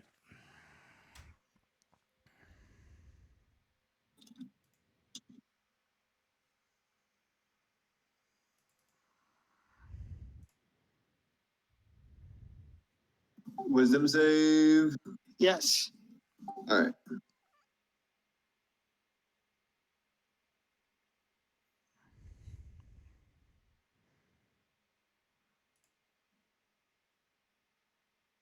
Ooh, okay. Okay. So 11 is a fail. 24 is a success. Here's what happens. So he uses Whispers of Madness. So it's a DC 16 whiz save. If you fail, you hear whispering in your head for a moment, causing 3d6 plus 4 psychic damage. Man, I chose the wrong element to resist. I thought for sure there'd be more of another certain 13 one. psychic damage, and you have disadvantage on your next attack roll, saving throw, or ability check. We just take the damage is on a failed save.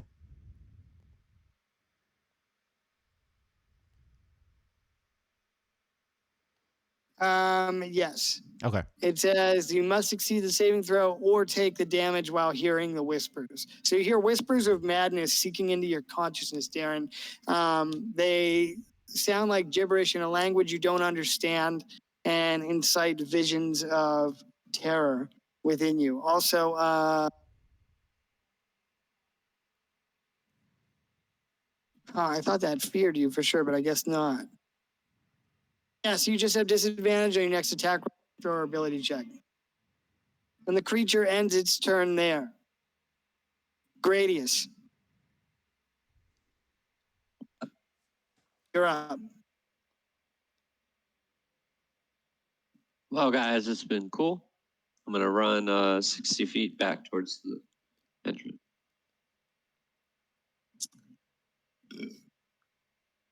Really? No, I'm making a joke. I'm gonna stumble forward.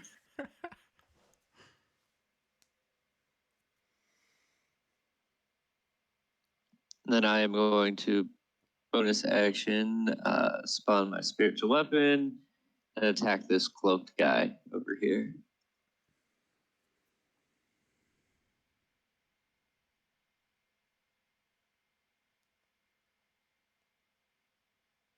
Nine is a miss. Yeah, I assumed. And then I will take the dodge action and end my turn. Okay. All right. So it's going to be another one of the hooded figures.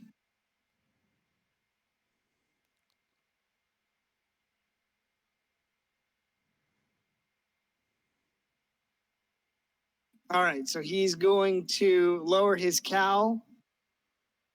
And he is also an otherworldly aberration. So he's a farmer. Yes. He's lowering his cow. Cowl, you know, as in like a hood. Goes moo. Oh my. Well, you know. Yeah, he's going to cast a spell on you, Gradius.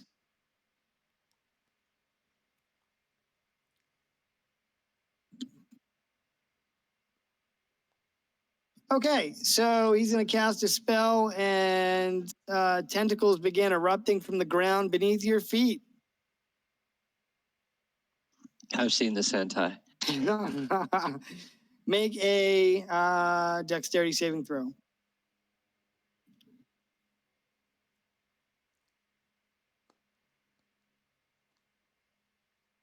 And I got to look at this. What'd you get? 17. 17 is a success.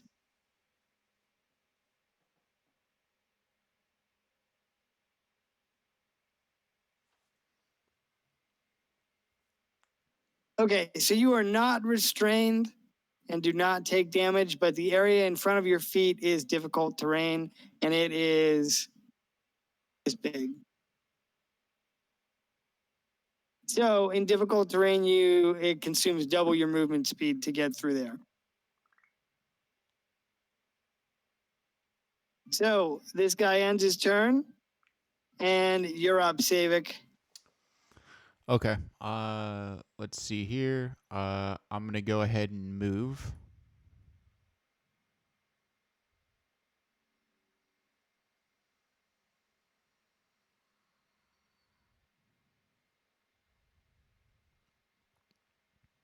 Let's see.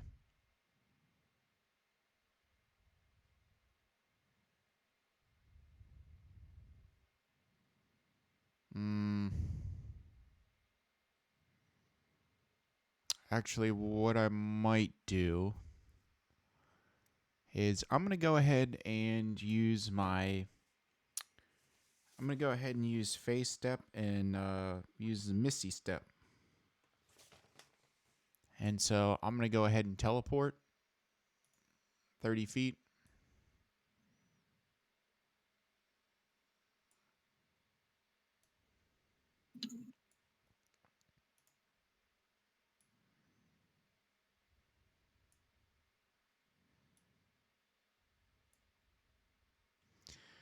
Let me see here.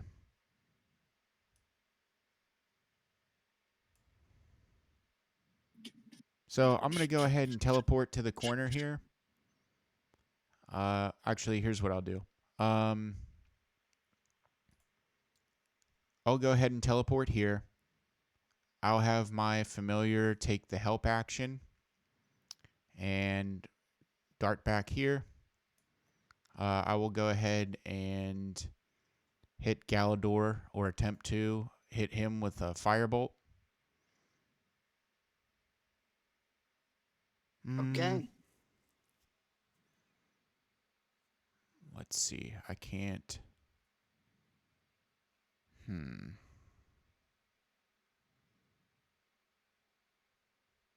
Actually, hold on. Let me redo that. I got something better.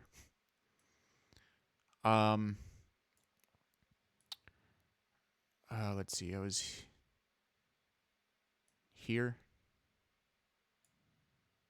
I think I was somewhere around in here. What I'll do is I'll go ahead and move. That's not going to work either. Okay, yeah, well.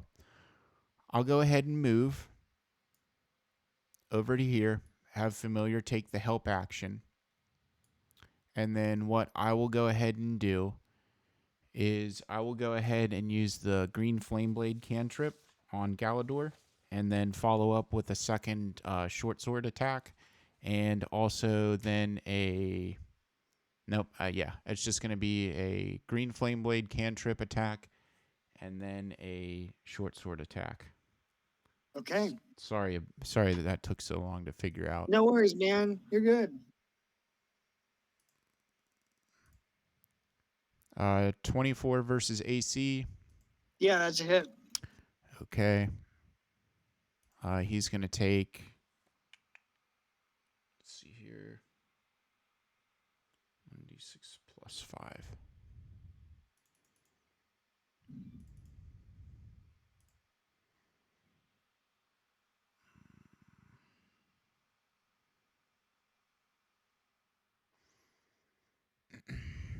Let's see if I have this right. All right, he's going to take 9 slashing, and then I think he also takes, 1 second, let me check and make sure that I get this right. Okay. No worries. I believe it's an additional.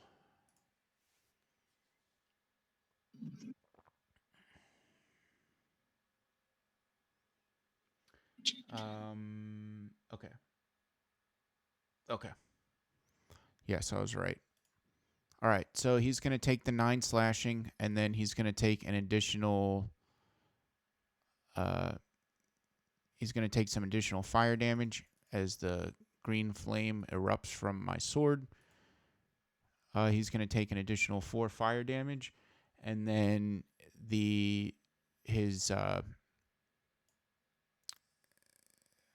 adjacent friend there is going to take some additional fire damage as it jumps to him.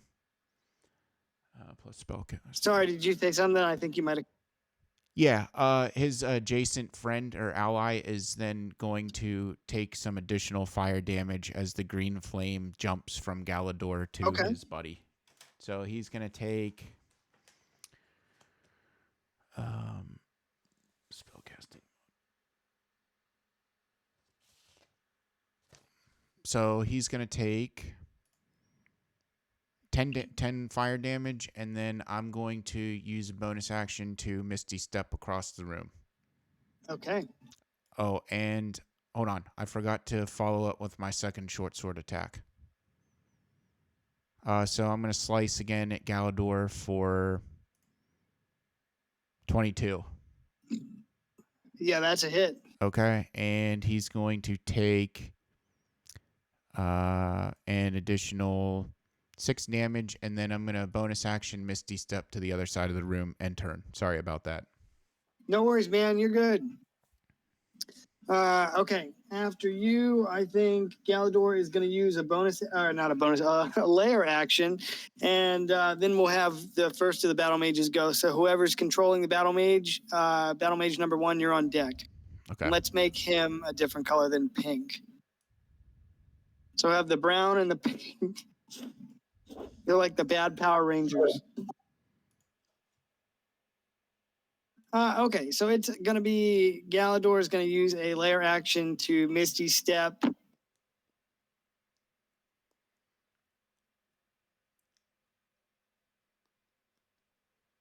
Right here. I don't know if that procs Green Flame Blade or not. No, it I doesn't. think because he willingly moved if it's that one. No, it's not Booming Blade. Oh, I'm sorry, my bad. Green Flame Blade's a little bit different. It just hits an adjacent target. Okay, Yeah. I got you. It's all good. Okay, sorry, man. There's a lot, you know. Yeah, there's a. Yep. Okay, so after he Misty steps into the corner, it's the first battle mage's turn. So I don't know who's controlling which in which order, but Battle Mage number 1 is gonna go ahead and move. Let's see here.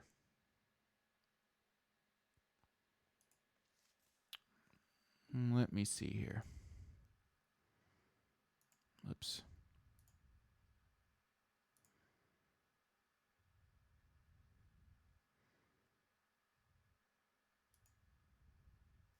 oh, also when Galador moves, Misty steps into the corner there and says, "You think you can oppose me? Fools! You are nothing but a mere annoyance." Okay. Okay. I feel like someone as prideful as him would be more upset by the fact that that's all you said in response. Okay.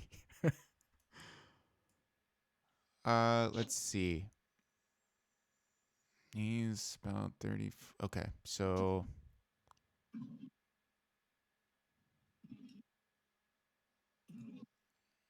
let me look here. 3. Okay, never mind. Let's see. You have his, I sent the stat block. You got it? Yep. Battle Mage is gonna go ahead and move here, and he is gonna go ahead and cast Ice Storm. Okay. Can you put a square up on the map? Yep, it's a 20-foot radius. Yep. A gradius. Well, if it's a radius, wouldn't it be a circle? Yeah, a circle or whatever. You can, however you want to do it. See, guys, I keep heckling the DM so he attacks me, and that way you guys can kill Galador. The ultimate meta tank. Let's see. I'm so mauled.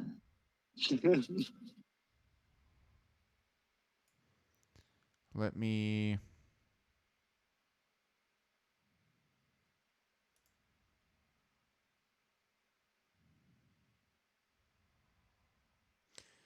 20-foot radius and 40-foot high cylinder.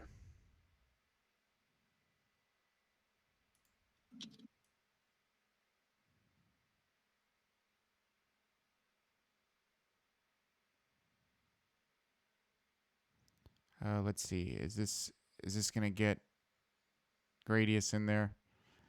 Yeah, we might have to cast it here. Oh, is it gonna get this guy too? Yep. Yes. Okay. So I'm gonna. What? Keep that up there, and I'll draw a circle real quick. Yep. I might fuck this up. I'll move it. I'll move it.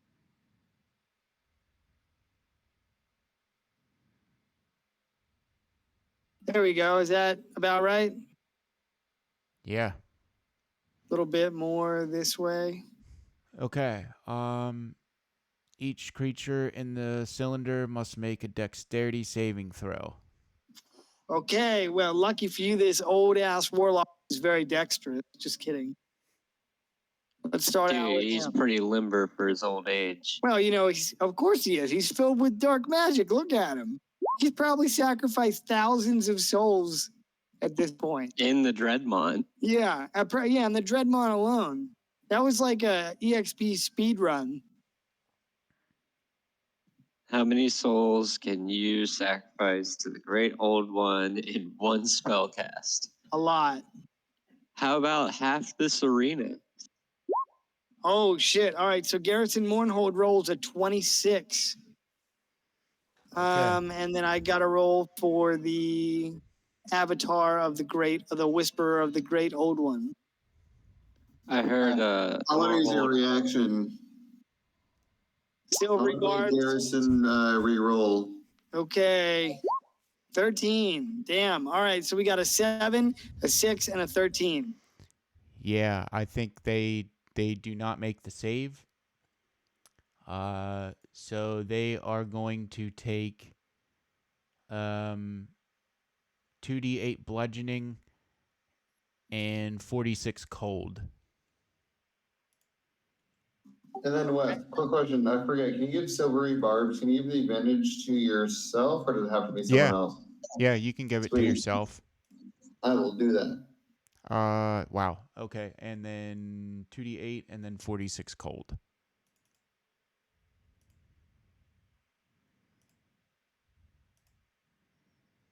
So they take 18 total, and then the hailstones turn the storm's area of effect into difficult terrain until your next turn.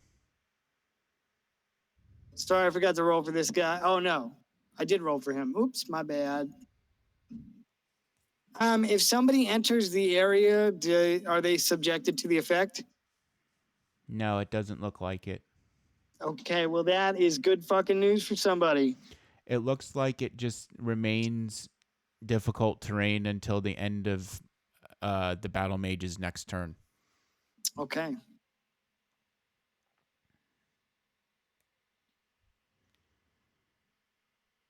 Could you imagine being like 5 layers deep in a dungeon, you start seeing precipitation?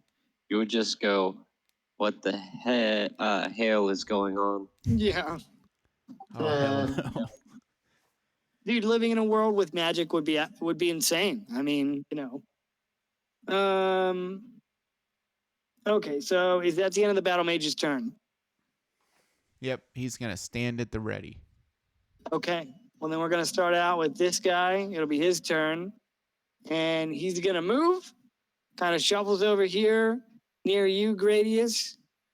And he's going to either cast a spell or attack you.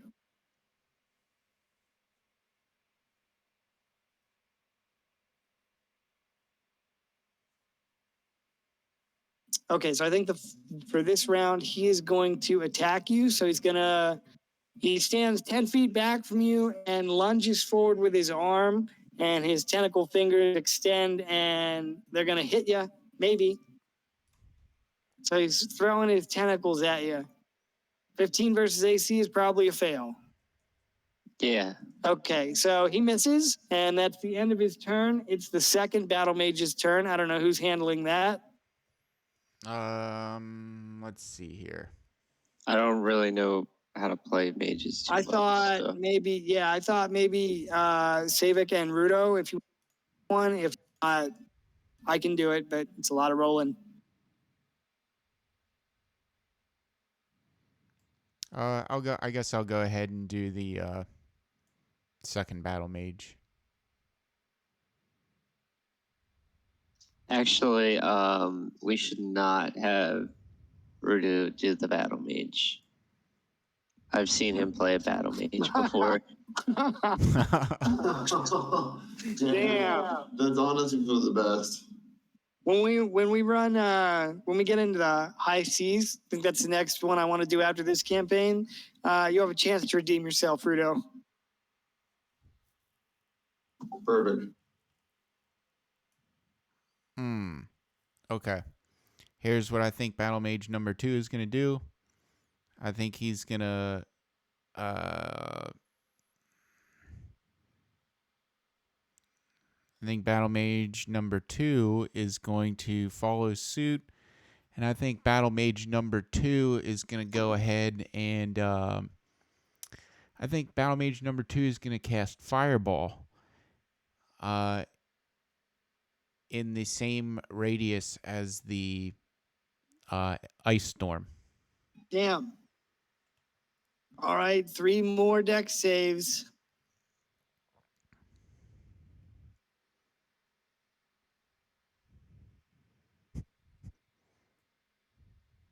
Oh my God, failed. Okay. So Battle Mage. Oh, wait. One of those should be a +6. Yeah, that's 19. okay. 19, I think, saves.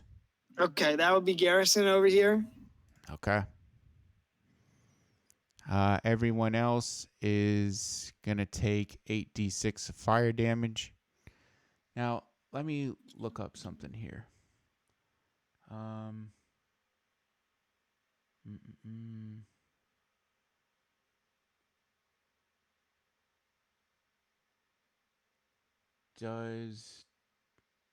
trying to think if difficult terrain gives them disadvantage on dexterity saving throws. I mean, logic says yes, but I don't know. Let's how that's consult. ruled. Let's consult our rules lawyer. Haru's you- off today. What? Rudo's off today. Honestly, I don't know. I'm not sure. Let's see. Google ought to help.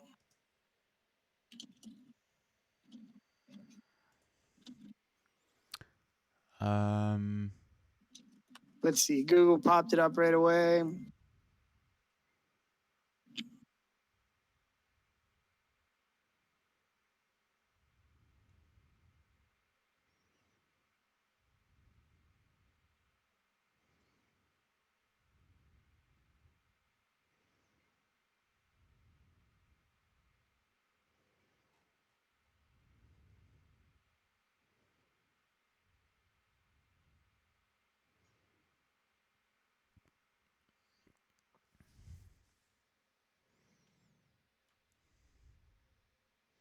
Okay, so according to the rules, both did, as long as your character is capable of reacting or moving, aka not affected by paralyzed, petrified, stunned, or unconscious, they're able to make dexterity saving throws.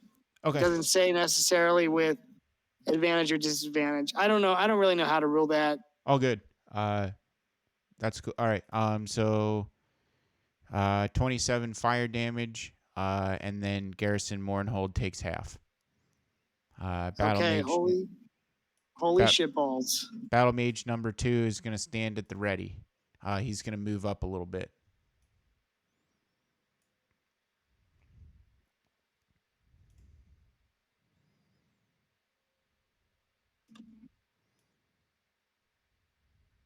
Oh, all right. So you throw this. The battle mage throws this mote of fire, and it soars through the air and lands on the ground and erupts in a low roar, like a whoosh, as it sucks all the oxygen out of the immediate area and engulfs those within in fire.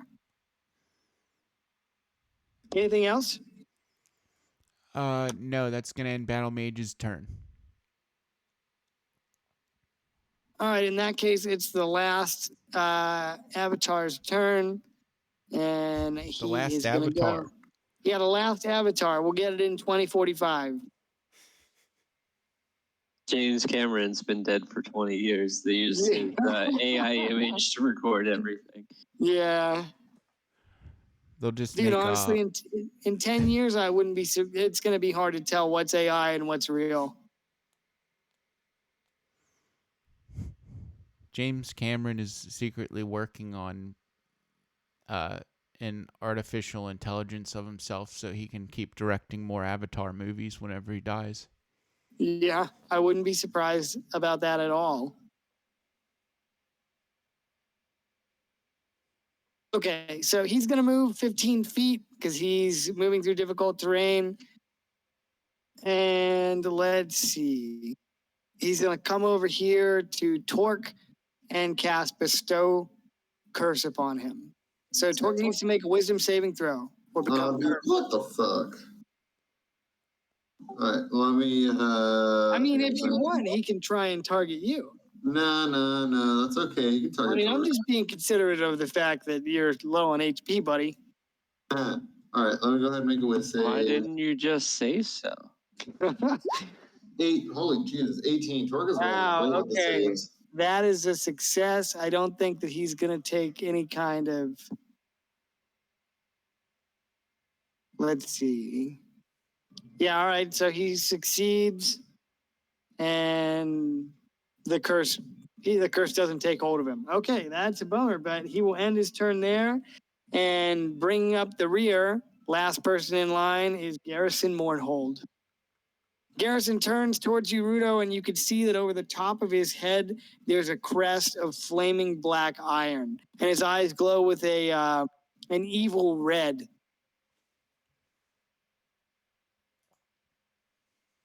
I don't wanna. You don't want to?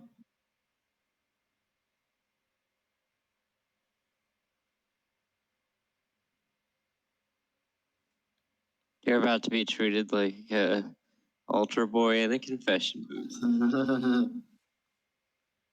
All right, so he turns and looks at you as this fireball erupts behind him and draws his attention, and he's going to flip through a page of the Book of Vile Darkness and summon a orb of fire within his hand. And he's going to hurl that ball of fire at a point he can see within 120 feet. And that's going to be a 20-foot radius spear as well. And I think he's going to launch it right here. Oh, all right. Gradius and the two battle mages. You need to make a dexterity saving throw. Hold on. You know I'm a dwarf in plate. I can't move for shit. I know. Just assume it's a fail. Oops, I keep dotting up the map. Where am I at here? Though we are naturally gifted sprinters. I've heard that. Wasted over long distances. I think Battle Mage Orange is going to use his reaction and cast Counterspell. Oh, okay. Shit. I think he has to roll for that. Yes. He only has to roll if the counter spell doesn't match the level that the guy is casting the spell. So what's the spell that is casting level? Give me 1 sec.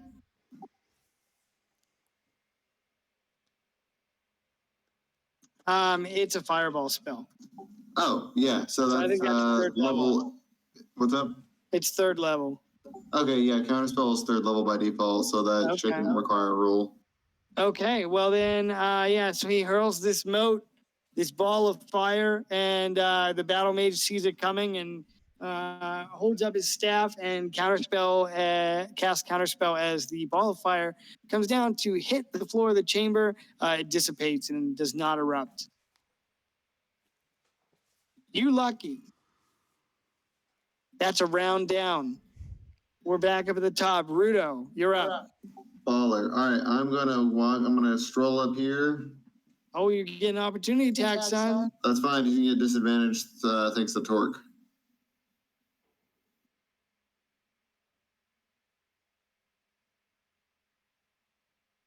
$13. Perfect. Yeah, I figured I didn't even need to do that. All right, cool.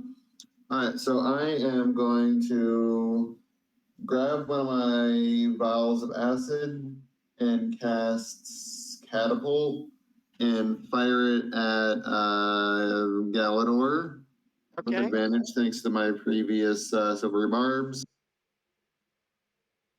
Hell yeah, 28. 20. Yeah, 28's going to hit. This is an old man wearing robes, bro. So hoping for a crit. That would have been beautiful.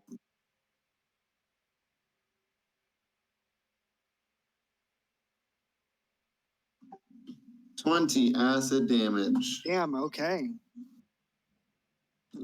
You should just be lucky that you don't see his ball sack hanging below that robe. I might after it singes the acid singes the robes. All right, and I'm gonna step behind this pillar just in case, and then Torque, I think, is going to attempt to grapple this dude. Okay, before you do that, he's going to use his reaction to cast Hellish Rebuke on you again. And he says, I do remember you. He says, maybe I'll give you a little parting gift, something to remember the Dreadmont by. And he casts Hellish Rebuke. All right, deck save it is. Yeah, pretty sure. Yes. So you are momentarily surrounded by hellish flames. Deck save. 17. Damn, that is a success. I don't think you take any damage. I think I take half. Oh, yeah, you take half. That's right. Thank you. Sorry, I have like a lot of tabs open right now. Okay, so you take half. 7. Thank God, because that would have been all of my life. All right. Because if you would have just lingered within the city, you could have died with all your friends and family. He says, your courage will avail you nothing in the face of my power. After I kill you, I'm gonna slap your face with my penis. Yeah, I gotta tell you, man, it is blue and it is not pretty. Oh my goodness. All right. And then, yeah, so Torque is going to attempt to grapple this guy, just kind of like try to hinder his ability to use somatic shit. So, yeah. Okay, so he gets to contest. Oh, damn. Yep. Well, let's hold full. And his roll could be shit, you know, so. All right, here goes. Oh, shit. Okay, wow. You grapple him. All right. So Torque is just going to kind of bear hug him. Okay. And yeah, mostly he's just trying to keep him from using his arms.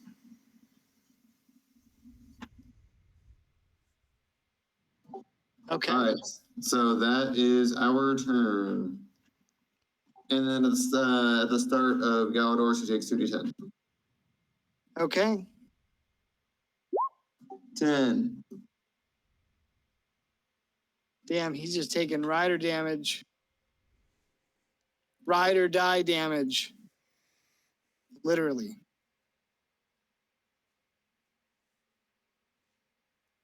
Okay, anything else for you? Rudo and Torque. Nope. Okay, after you, it will be Galador's turn. I keep about like wanting to go when you say that. Yeah, sorry. No, it's fine. I'm just like about to speak up and I'm like, wait. It's not you anymore. You're changed. You're fighting for good this time. So he's gonna. I feel like you're giving me like the shark from Finding Nemo vibes. Like I can't murder a hobo.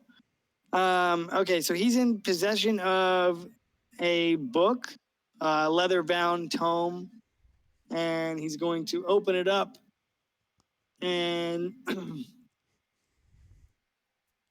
well, first I think he's gonna move.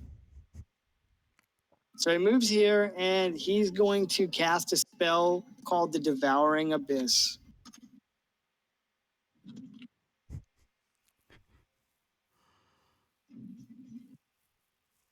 Okay.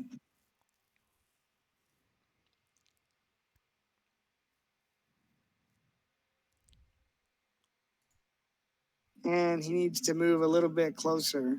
Oh, fuck, I just closed it.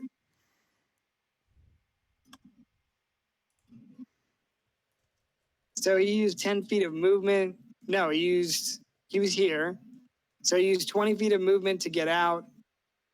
And he's going to move the remaining 10. Oh boy. Okay. You're lucky, Gradius. Okay, so he casts this this spell, the Devouring Abyss. Shadows wreathe his body, and a mouth filled with jagged, rotten teeth magically appear on the center of his body. The maw seems to be filled with liquid darkness. Creatures within 20 feet have to make a dexterity saving throw as a black tentacle juts out of the maw and attempts to pull the target closer. So that's Battle Mage number 1 and Battle Mage number 2. This guy can roll with advantage because he's behind a pillar. 2 dex saves. Okay. They get plus. All right.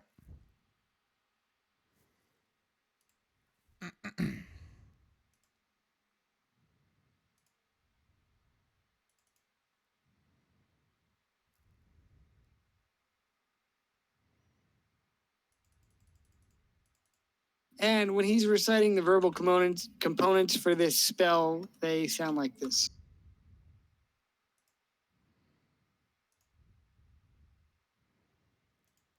Six and 16. Okay, the 16 is a save. The 6 is not.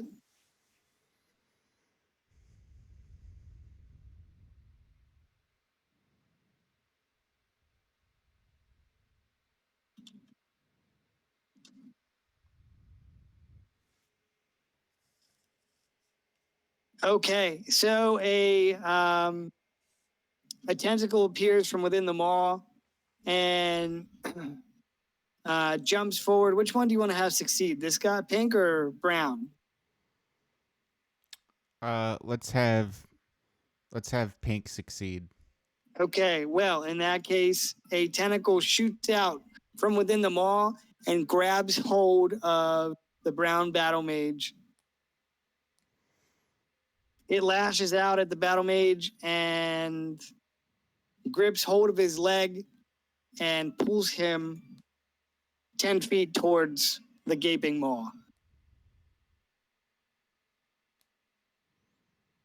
I tell you what, like, I feel like fighting, like, 2 wizards fighting, be absolutely terrifying. Like, just watching them just spawn the most random bullshit.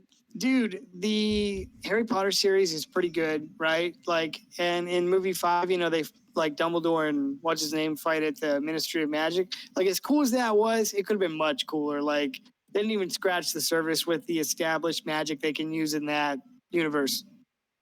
Yeah, right? Like, why don't they ever summon creatures to fight each other, like Pokemon? Because Anyway. Pokemon trademarked it. Well, yeah, I mean, but they could be something else. All right, so he gets pulled here. Okay. Galador ends his turn. Oh, and when he ends his turn, he says, you will all learn the folly. You will all soon learn the folly of standing against me. So he ends his turn there, and it's going to be one of his avatar's turn, and I think he's going to move over here and flank Torque. And he's going to use Shocking Grasp. Good thing Torque's made out of metal. Lightning springs from the creature's hand to deliver a shock. He has to make a melee spell attack, and then we'll see. I think he has advantage because, yes, yeah, he does. All right, so, all right, go ahead and do that first. All right, give me 1 sec, sir.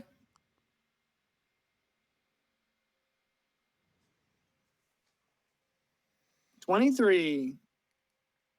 Hit.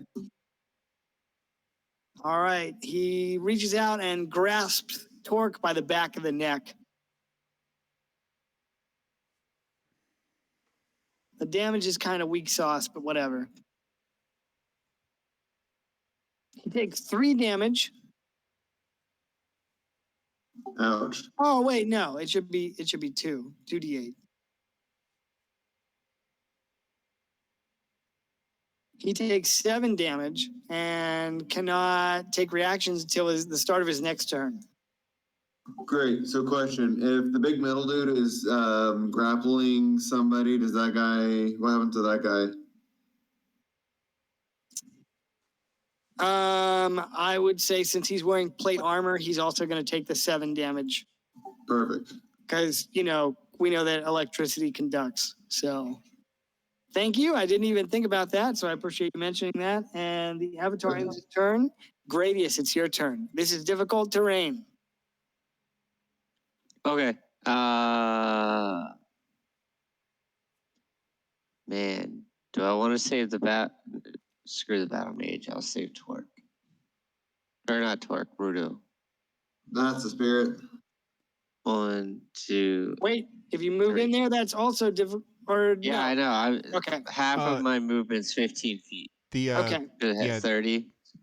Also, the hailstorm is no longer difficult terrain. Okay, wonderful. Yeah, it's I just need until I just need to get within 30 feet. And then I can use my channel divinity. Well, wait, he's up here. If you're trying to save Rudo, he's in the corner. Oh, I thought he was in the purple.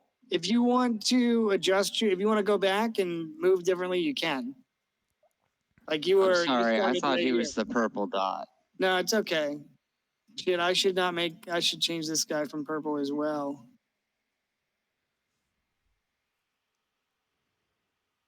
But wait, saving screen. There aren't enough colors.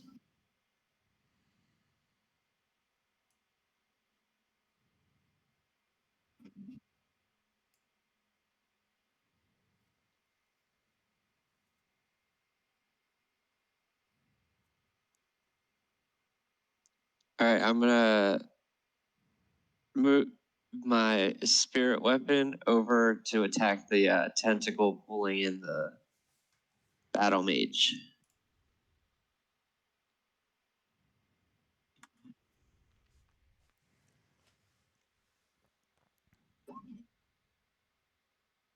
I just need to look up the ace.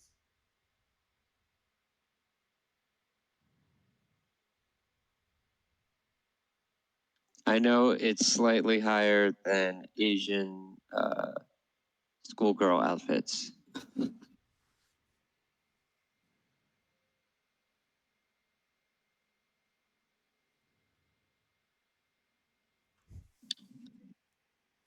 Okay, what did you roll? You rolled a 12. Okay, you can attack the vine. Or the tentacle.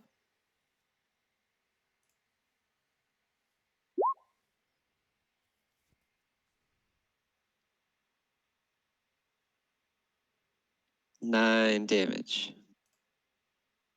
Okay, 9. Yep.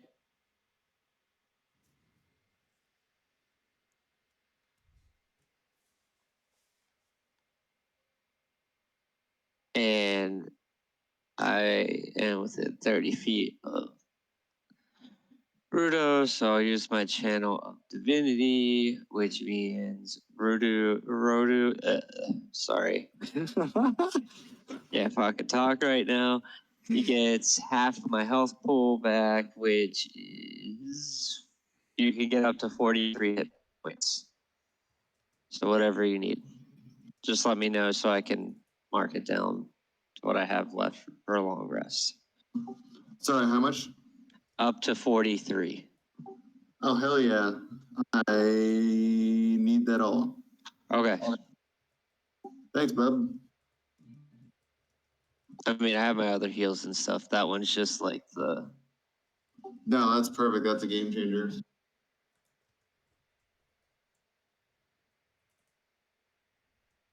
Anything else for you, Gradius? Nope, that is it for me. Across the hall, Galador mocks you. He says, I have faced far greater warriors than the lot of you, yet here I stand, still undefeated. And then he's going to use a layer action. I'm going to respond with I heard it was all donkey jank.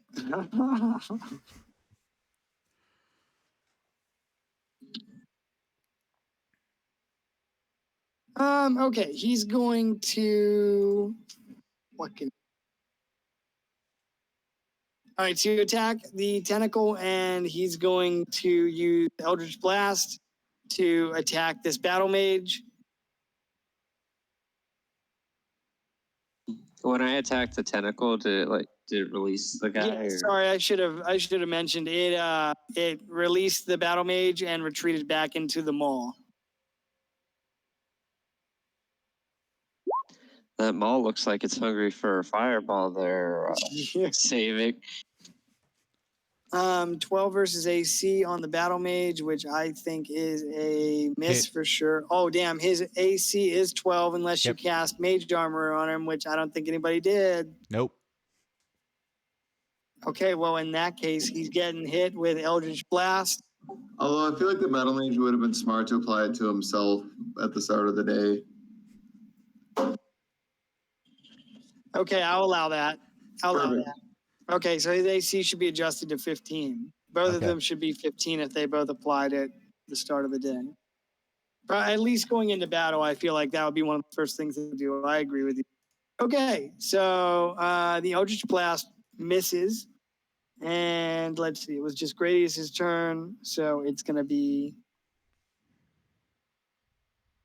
Oh, look, it's this guy's turn who's standing right behind you, Gradius.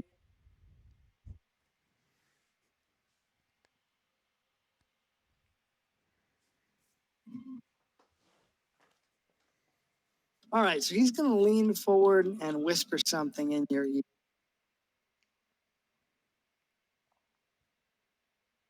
It's a discordant melody. And when it echoes within your ear with terrible pain, make a wisdom saving throw.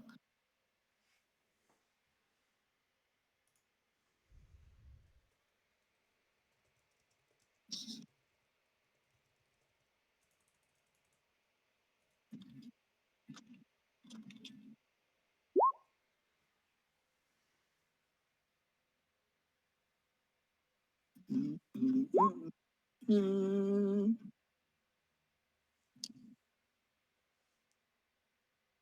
17. Okay, that is a success.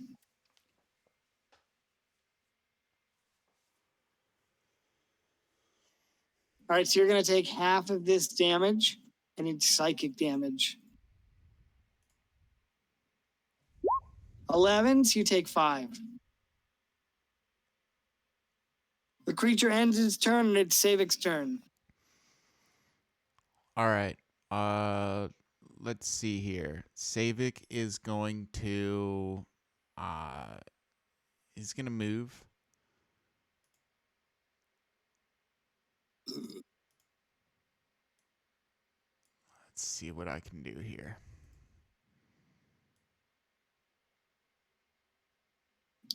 Oh yeah. Savik's gonna reach into his pouch and use an action to use the wand of lightning bolts. Oh, shit. Okay. So Uh-oh. The DM sounds shocked. Yeah. I mean, I'm just looking at how I managed to arrange my bads on the fucking battle map thinking that was dumb. so Loving that lines up. dexterity saving throws for Galador and 2 of the Void dudes bros.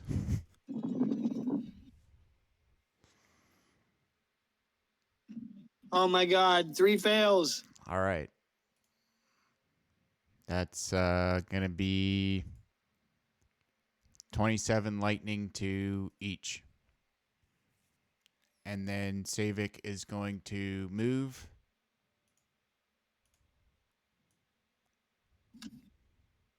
I feel like you're really starting to spark up our damage. And end turn. Okay, you end your turn, and Galador is going to use a lair action, and he is going to cast a spell. So he holds his hands up and whispers, utters something in deep speech, and the bones lining the wall begin flying off of their position anchored against the wall and begin flying around the room. So let's see. It's a 50-foot radius, 50-foot tall cylinder. And let's see, where's he gonna cast?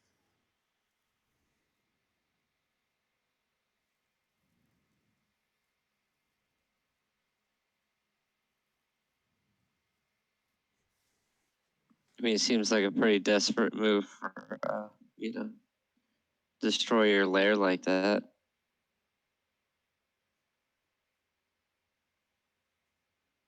So he's gonna cast Fitting for a desperate old man. here. So it would actually hit you as well, Savik. Okay, so here's what happens. So these bones start whipping through the chamber as a cold wind rises, almost a galeful wind. Okay, so for the duration, all creatures in the spell's area without blind sight or tremor sense have disadvantage on all attack rolls and dexterity saving throws. All ranged attacks originating from outside this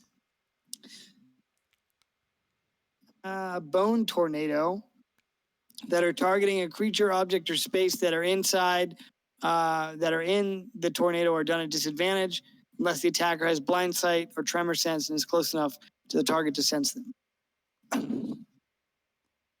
Okay, so everybody in here is suffering disadvantage on all attack rolls and dex saves.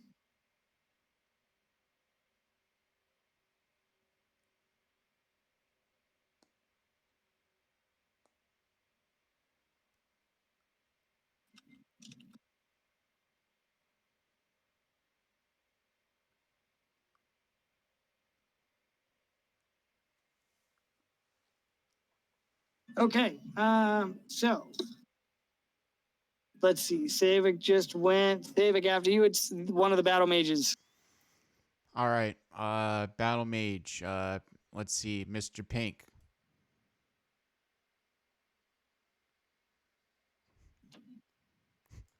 He's going to move here and he's going to cast Lightning Bolt.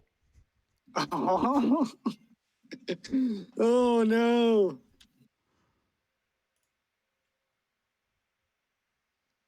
So 3 dex saves. Oh God, here we go. Fuck yeah. 18. All right. 1 success, 2 fails. So 28 damage for the fails and half for successes.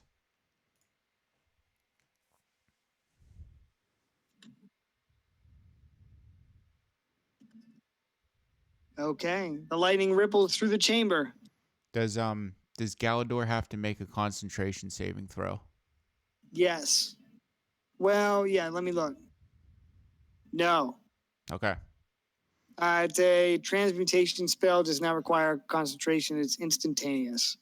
All right. If he still had the maul, the devouring abyss spell, dragging the battle mage, he would have had to. But okay, anything else for the battle mage? He's gonna move over here and end his turn.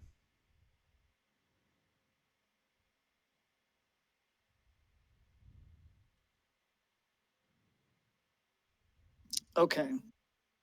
So after that, it's gonna be an avatar's turn. So it'll be this guy, and I think he's gonna move here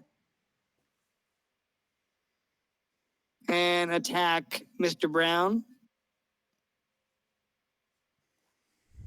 I wonder if he can move the whole way. Okay, so he moves right behind him.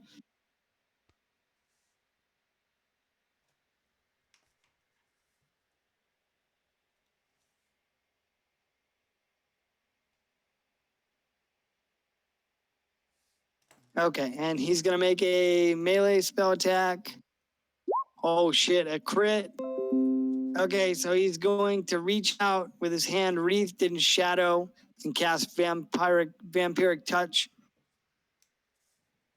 So it's 3d6 necrotic plus 18.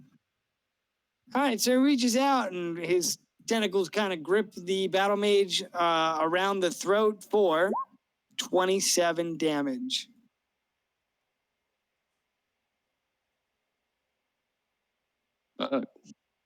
Yeah. And he ends his turn there. So it would be the second battle mage's turn here, and then we'll have the other avatar, and then Garrison will round out the round. And then we're back at the top with you, Rudo. Okay. Let's see, Mr. Brown. Yeah. It's his turn. Yes. All right. Let's see what Mr. Brown's gonna do.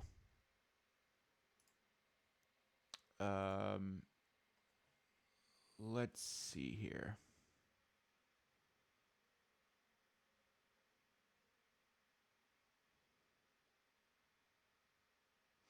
Mr. Brown here is going to use a bonus action. Yep. Mr. Brown here is going to use a bonus action to cast Misty Step. Okay. Hold on. I think he is. Let's see here.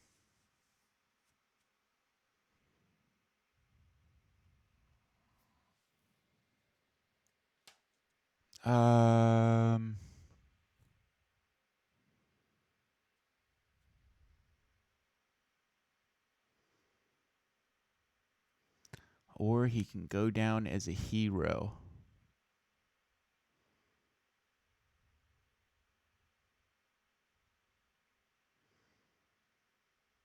I think Mr. I think Mr. Brown might attempt to go down as a hero. Okay. Well, one thing. Death by cop. One thing you should know by now about the people of Aurorus is that if you fall in battle, that is a very valorous act. All right. I think Mr. Brown here is going to let's see. What does Mr. Brown want to do? Nope. I think Mr. Brown is going to go ahead and let's see here. No, I think Mr. Brown's going to make the smart play here and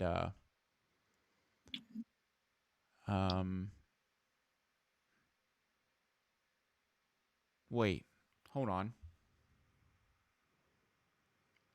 Okay. So here's something interesting.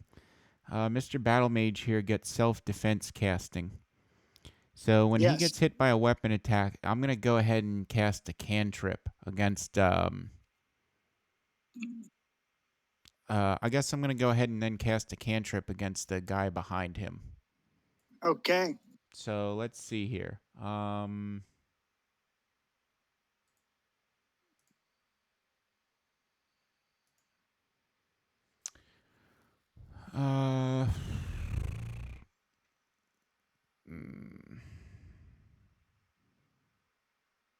You have advantage on the attack. Oh, never mind. He's not. Okay. I guess what I'll do is cast Shocking Grasp. Okay, right back at you say. Yep. Or no, he hit you with Vampiric Touch, my bad. Yeah. So let's see here. Mm, mm, mm. Yeah. It's a melee spell attack. Okay. Mm, mm, mm.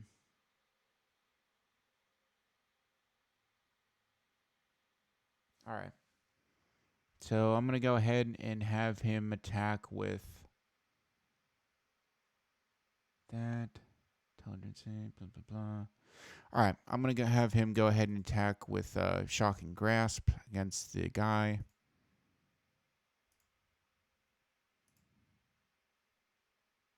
Uh, 19. Hit. Okay.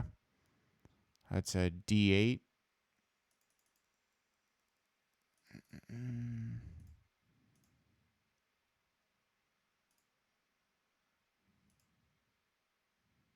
He's gonna take 8 damage, and then Okay. he can no longer take reactions. So Yes. Mr. Brown is gonna go ahead and move.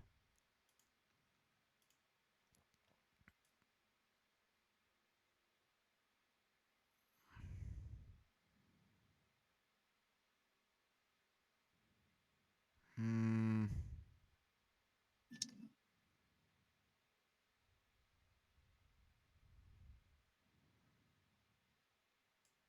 Yeah, he's gonna move here and then end his turn. Okay. Let's see. Then it would be the other avatar over here. And I think he is going to move over here.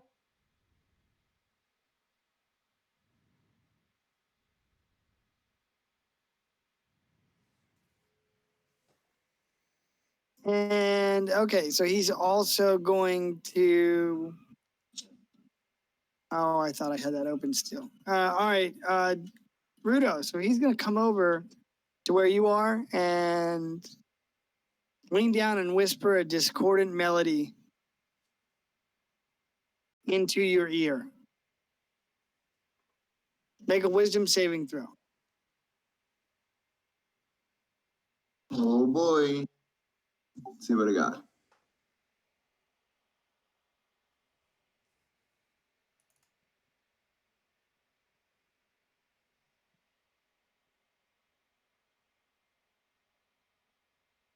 All right, advantage thanks to my race, 21. Okay, so you're going to take half. 5. Yeah. 4. What kind of damage? Psychic damage. Got it.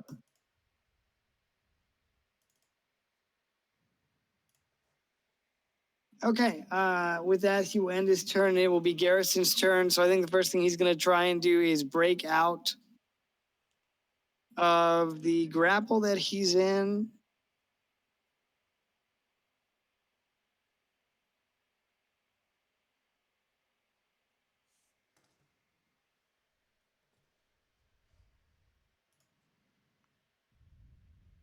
$16.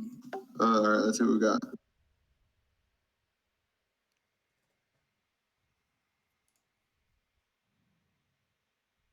$21. Damn. Okay. Well, he's still wrapped up then. Round down. You're up, Rudo. Oh boy. All right. I am going to bonus action Misty Step to here. And then I'll just kind of move up a little bit. And then I will pull out my crossbow and shoot Galador. Twice. 20 and 14. 20 hits. 12 damage. And then for Torque.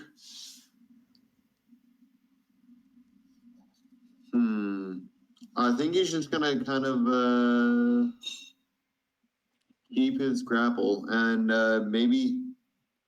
Yeah, I think he's just gonna maintain his grapple. I don't know if there's anything else that he could really feasibly do. So. Oh, actually, there's something I never get to do. All right, he has this. And let me double check the wording. Sorry.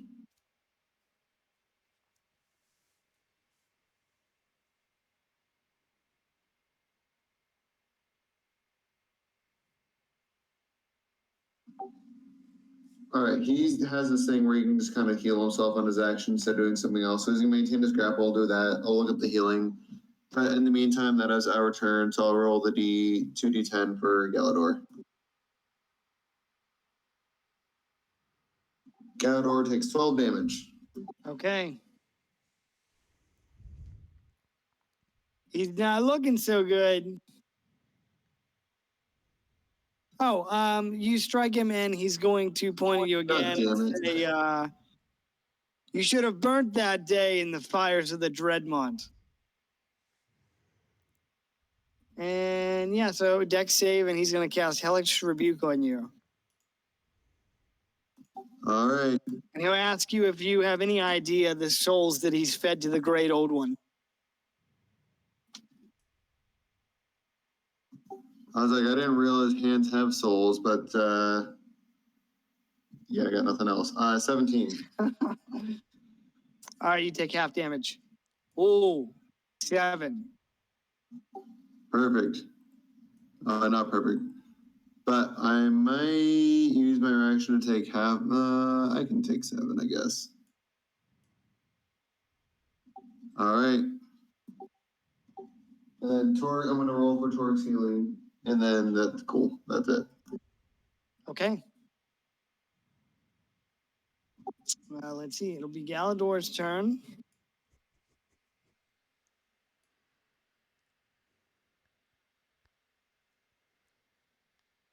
Okay, so here's what he's going to do. He's not looking very good, and so he's going to throw his arms out wide, grip his staff with 2 hands as he slams the butt of the staff against the floor. And he says, "You fools, I have not passed through the cosmos to be stopped by the likes of you." And he's going to shout that all shall turn to dust and be forgotten. And with that, he's going to cast Circle of Death. Everybody in 60-foot spear centered on him, which is everybody, needs to make a Constitution saving throw. Hey, I'm good at those. I'm gonna have one of the battle mages cast Counterspell. Fuck. Okay, well, it's a 6th level spell. All right.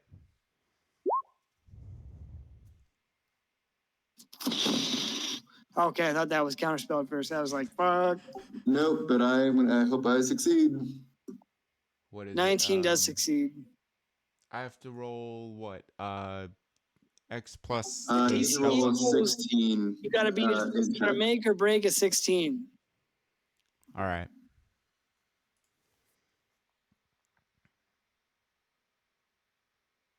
Okay.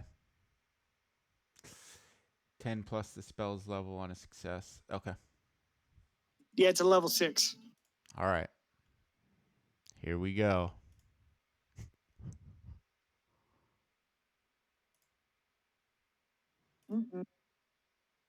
Oh, Pretty close. con saves all around.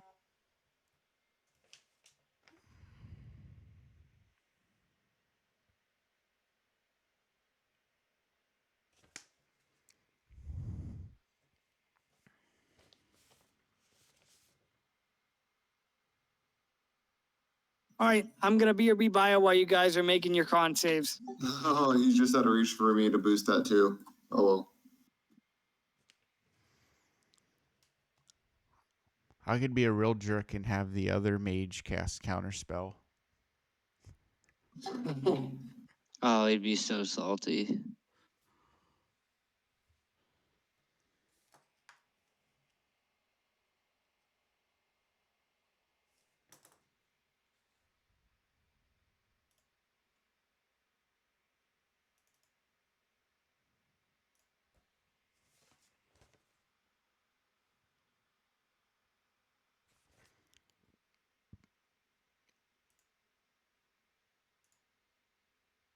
Hmm.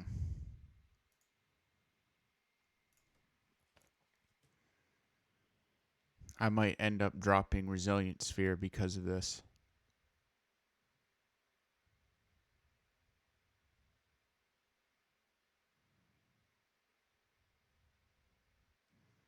All right. Battle mages, they got to do con saves too.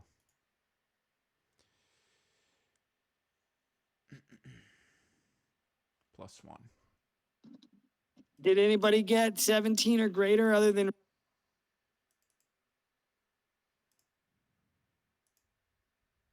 Doesn't look like it. Battle mage number 2 did. Okay, that's good. I gotta make some other. Let's see, 1, 2. That's everybody. 1, 2, 3, 4 plus Kirsten.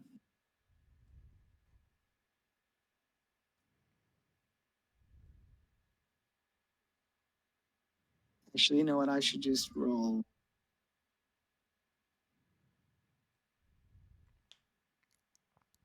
Close, but no cigar. Let's look at Garrison's stat block real quick.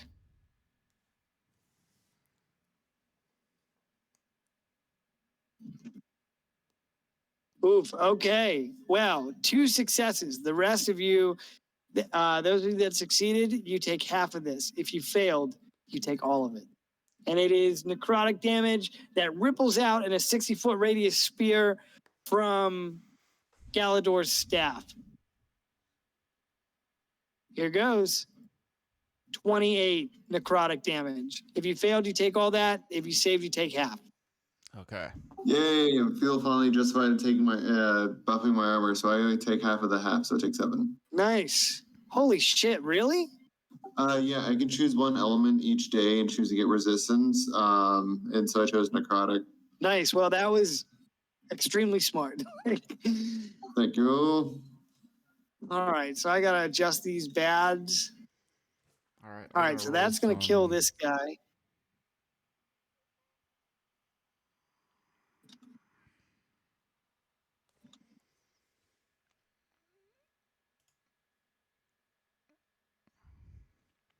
So one of the brown battle mage is dead.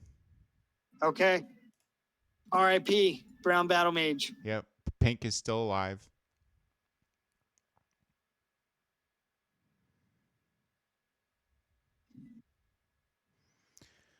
All right, well, this guy is also dead here. I will add an X to the homeboy. That's the end of Galador's turn. Let's see. It was this avatar. So it's going to be his turn. All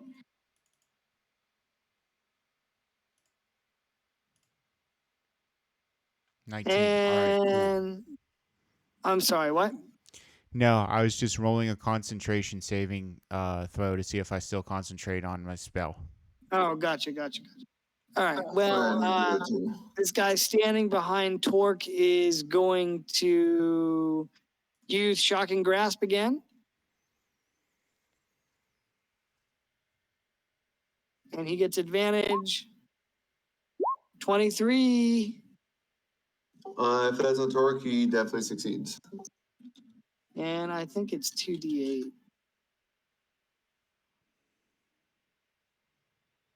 Yes.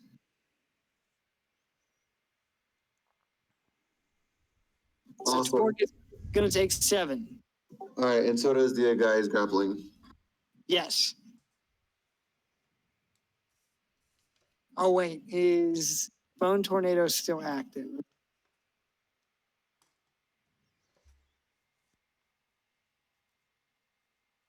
All right.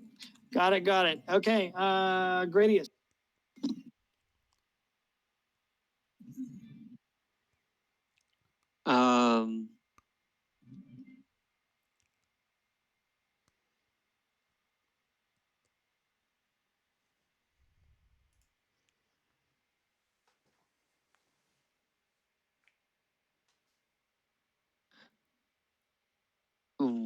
What are the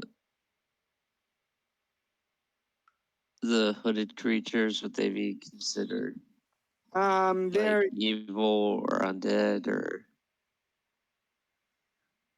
they are aberrations that are chaotic evil.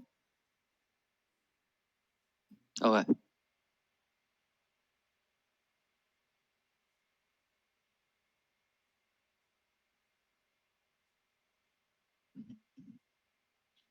Well, How are you looking, Savik? I'm about at half health, a little bit lower. Well, I'll use my other channel divinity on Savik, so he can have up to 43 health. I see. And now I got 2 mighty smities to throw around. Better watch out, Galador. About to go Pally Dan on your ass.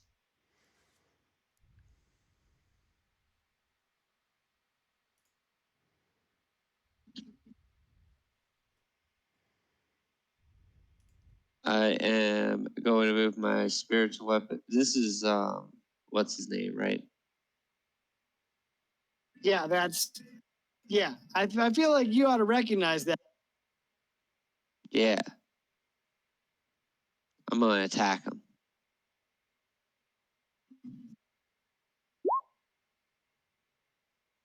$15. Miss. Well then I have my turn. Okay. Let me see. The other avatar is dead. Savik, you're up. All right. I'm gonna go ahead. Is there any type of save that I need to do in order to get out of Bone Tornado? You mean to move or anything? Yeah. No, it's just disadvantage on attack rolls and dex saves. Okay. Then I'm gonna move out of Bone Tornado, and I'm gonna go ahead and use Wand of Lightning Bolt again. So 2 dex saves for Galador and this guy, the faceless one avatar. 2 dex saves for Galador, you said. No, 2 dex saves total. 1 for Galador and 1 for faceless avatar. Okay, the avatar gets a 20, Galador gets a 9. All right, that's gonna be 1 success and 1 fail. Let's see, 8d6.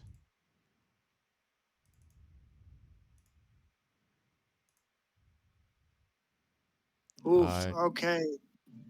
29, Galador is not looking very good. 29 and half of the fin, like 15 for the faceless one. Yeah, they're both looking pretty beat up. Okay.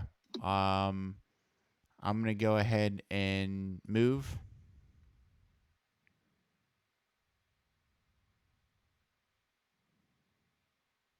Is this a pathway down here? Here? Yeah, down this hallway. Yeah, there's a hallway down here. Okay. I'm gonna go ahead and move down there. Okay, Oh. there's a doorway here, but not a door. Okay. I'm gonna move down so I'm outside of Bone Tornado, and that's gonna end my turn. Okay, you come to a room. Looks like a bedroom or a study of some sorts. And end your turn there. So after you, Civic, it's gonna be was it Mr. Pink? The battle mage went first. Yes. Then it is his turn. Okay. Is Mr. Pink going to be a hero?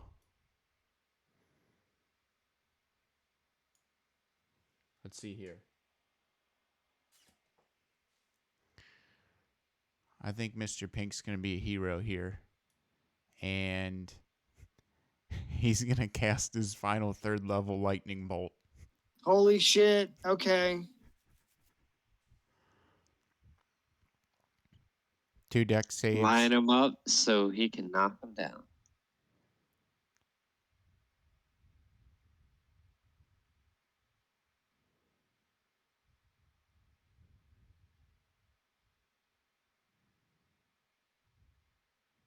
Uh, 17 and 10. 17 succeeds, 10 does not. So 31, 16 for the on the fail. Or yeah. 31 for the fail, 16 for the success. Okay, here's what happens. The lightning bolt echoes through the chamber, kills the Avatar. Galador, Galador, geez, I almost said Galandan. Everybody has a GAL name in this fucking campaign. That's what we should do for our next campaign with Craig is all get together and make our character names all the same but one different letter. Oh man, in Critical Role, the shit with Vex and Vex was hilarious.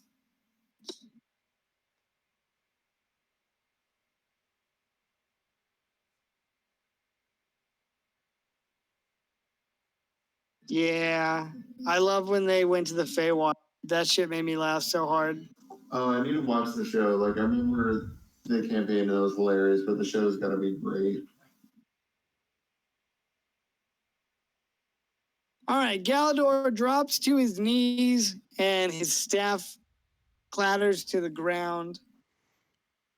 And he doesn't appear as if he would be able to rise.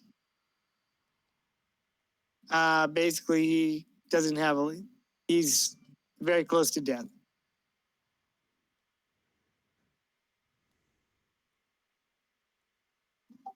In the silence that follows, I'm gonna say, let's give him a hand, everybody. I'm gonna use my new hand to clap into my old hand.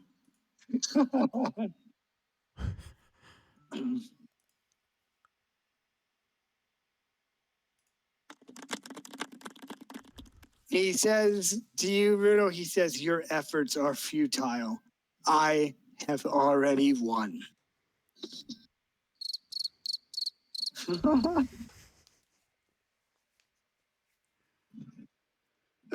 Okay, so it'll be this Avatar's turn.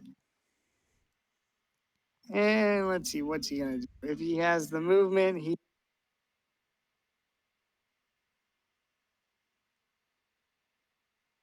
yes, because your efforts are futile. I've already won. And he's gonna look up at the shrouded Avatar, and he's gonna motion at you, Rudo, and say, "Kill him." And the Avatar will obey wordlessly.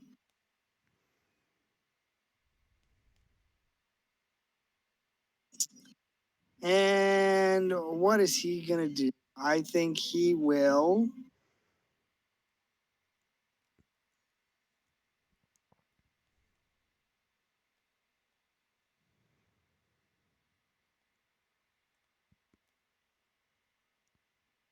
He's gonna come over here and use Vampiric Touch. So he reaches out to you with a shadow wreathed hand and tries to grab you inappropriately. That is the priestly way. That's for fucking sure. All right. Oh, fuck. 11. Yes. Damn. Okay. He ends his turn. Other battle mage is dead, so it'll be the last Avatar and then Garrison to bring up the rear. Oh, shit. He's dead too, I think. Oh, no. He's over here. What you gonna do?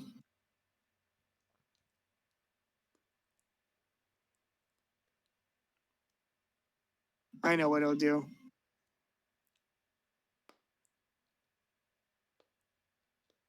Okay, he's going to cast Ivard's Black Tentacles. So squirming ebony tentacles fill a 20-foot square in the ground that you can see within range. For the duration, these tentacles turn the ground to difficult terrain.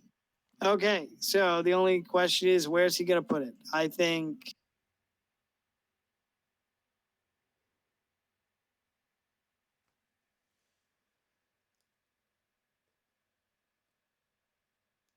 here.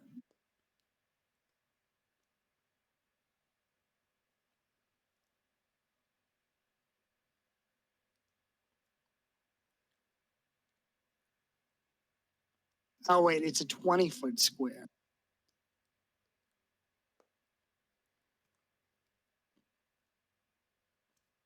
All right, Gradius, that's you then. Oh, that's nice. It is nice. Make a dexterity saving throw.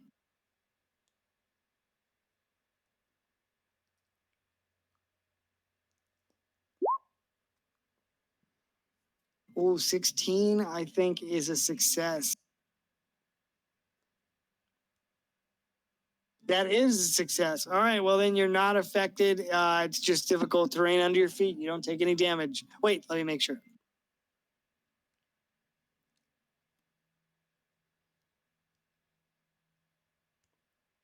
Yep, you don't take any damage. What a bummer. Okay, it's Garrison's turn. Garrison is still in a bear hug. So he's going to try and get out. 22. Torque. Oh my God. No fucking way. Oh, wait, it shouldn't be plus 10 though. It should only be plus whatever the bell gives them. Is it a plus 6 or plus 7? I forget. I think it makes his strength score 23. Oh, so it gives them. Your dude succeeds by 1. He succeeds? Unfortunately. Excellent. Just in time to fuck shit up. Well, he uses the action to get out of there. So that's a round down, and Rudo, it's your turn. Great. I'm gonna go to this avatar. I'm gonna kind of walk around him, and I want to take his head. Hopefully. All right, so you come up on Galador. He's on the ground, on his knees, trying to regain his footing. His arms are shaky. On the ground. He says everything He's weak, grown. arms are heavy. Oh, shit. Oh, shit. All right, so he grasps his staff and looks up at you weakly as blood drips from his mouth. And he gives you kind of a resigned grin as you make your attack. With a 20, you could easily take his head from his body. Awesome. I just add an additional 8 to that, so 17. All right, well, with that, Galador of Ralston, describe your attack. You got a crit, so I want to know what you're doing. He's cowering, trying to stand. I'm just gonna kind of ignore the avatar sent after me, and I'm gonna say an eye for an eye and a head for a hand, and I'm just gonna cleave it clean off. Nice. Badass. Okay. Well, you say that, and like I said, he's looking at you with kind of like a resigned grin, accepting of his fate. And as you swing for his head, I utter something in deep speech as you cleave his head from his neck, and it flies across the room probably to here. And his headless body squirts a geyser of blood across the room, across your armor, and he falls to the ground dead. Hell yeah. With a move like that, I'm hoping that might give my allies inspiration. Who knows? But with my second attack, I want to turn around and attack the avatar behind me. Okay. Yeah, they can get inspiration for watching you behead him, your nemesis. Yeah. Fuck yeah, so 23 to hit. Yes, hit. All right, 9. And then I'm just gonna kind of take the staff, and I'm just gonna kind of maybe throw it towards Savik just to make sure no one else grabbed it, I guess. If you're gonna throw it the whole way across here, you're gonna have to make a athletics check. Oh wait, who the fuck's over here? Oh, That's a battle mage. In that case, I'm just gonna kind of just kind of grab it and try to secure it. Okay. And then Torque might just try to grapple him. Might try to grapple this guy again. Of course. 26. Fuck. All right, so you grab him, right? But here's what happens. So he seems confused all of a sudden. So Torque reaches out and wraps him up in a bear hug, and he starts to protest, like, what the hell is going on? What in all is happening here? Oh, maybe he's been MC'd. Okay.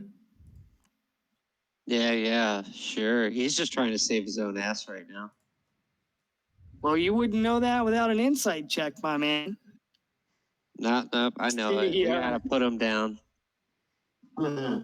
Well, I think the professor knows very well the penalty for use of necromancy and dark magics within this kingdom. Yeah, that's why we gotta put him down.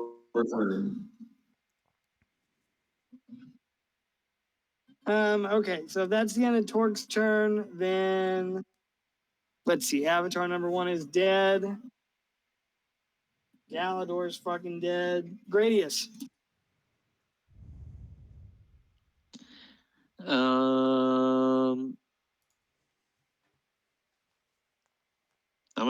my spirit weapon over here, and I'm gonna attack the last cloaked guy.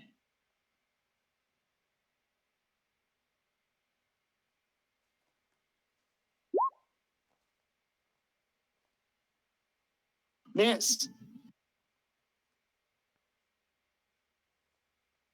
And then I use my movement to move out of the terrain that you constantly keep trying to put on me.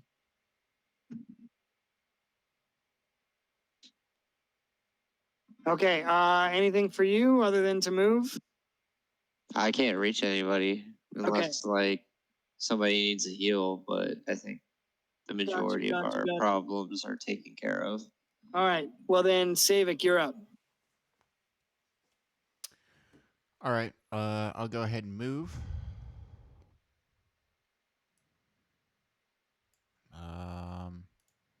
I'll have my familiar take the help action, fly up here past the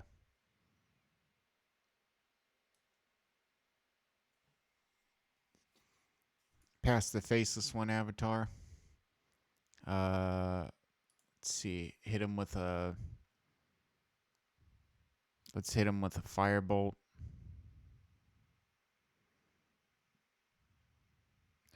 Let's see.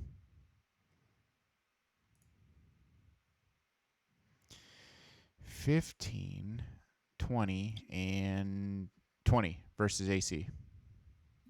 15 and 20 hit. That's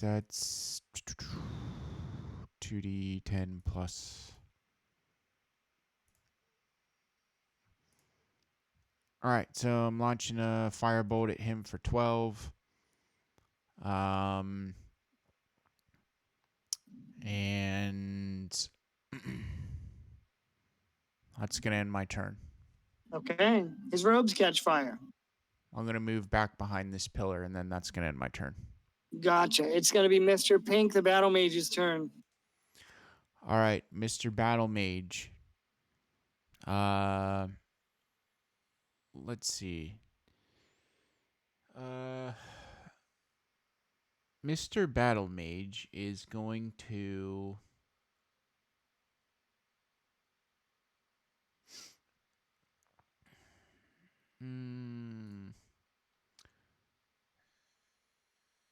I think Mr. Battle Mage is going to go ahead and...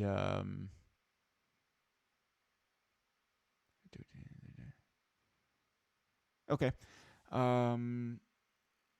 Battle Mage is going to go ahead and cast Magic Missile at a 2nd level slot. So 4 darts of magical force energy are going to erupt from his hand to the avatar. And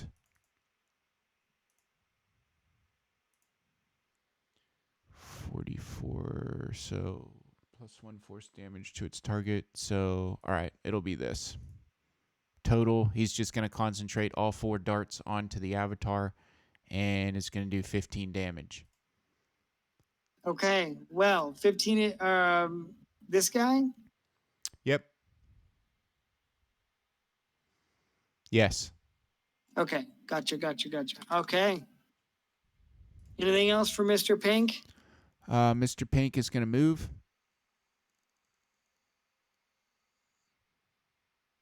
And end his turn.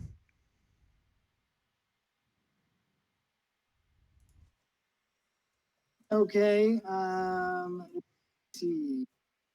Then it would be the remaining 2 avatars. So it'll be this guy first.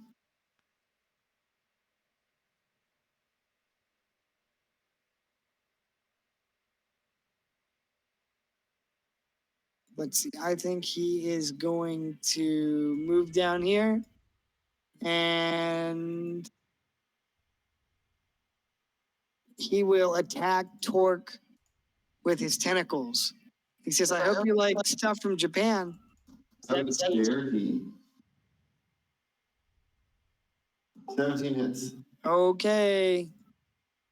He says, I saw this on the internet once. And then many times afterwards. 7 damage, and that is bludgeoning, I think. Yes. Sounds good. Avatar ends his turn there. Mr. Brown Battle Mage is dead, so it'll be the Avatar in front of you.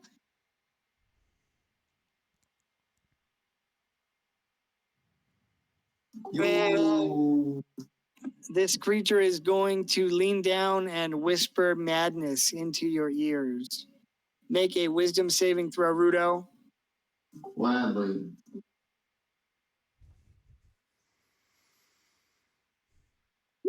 Fail. I think I'm going to use my reaction to Flash of Genius and turn that into a 19. 19 is a success then.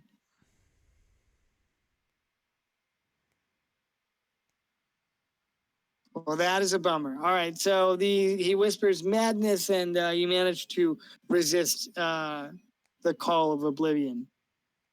All right, well, with that, it would be Garrison's turn, and he's going to protest once more as Torque wraps his arms around him, and he says, "Unhand me at once." 13.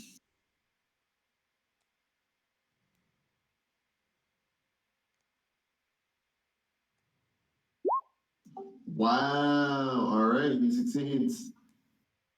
All right, so he gets free. I think he can move after that, can he? Yeah, he can move. All right, so he's gonna he's gonna look over here at his daughter and say, "What's my daughter doing here? What are any of us doing here?" And he takes a couple confused steps backwards. Torque will resist taking his using his reaction. Okay, fair enough. That's a round down, Rudo. Oh boy, I'm gonna attack the dude in front of me.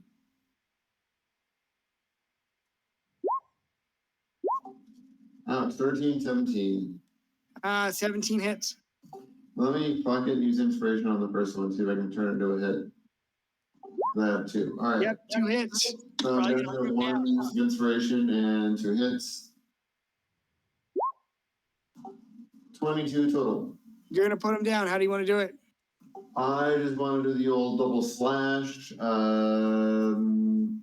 Yeah, it's essentially carbon exodome, I guess. Yeah, I don't know. I got nothing badass. Gotcha.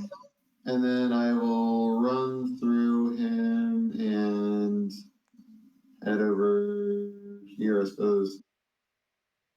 All right. And that is my turn. Oh, actually, no. Torque is going to attack this guy. Oh, he didn't put the flames out, Wes. Oh, he didn't. So I assume there's a 13 miss. Miss. Yes. Cool. he's going to take 14 burning. Okay, he's looking like he has 1 Burn. health because that's what he has. Burning.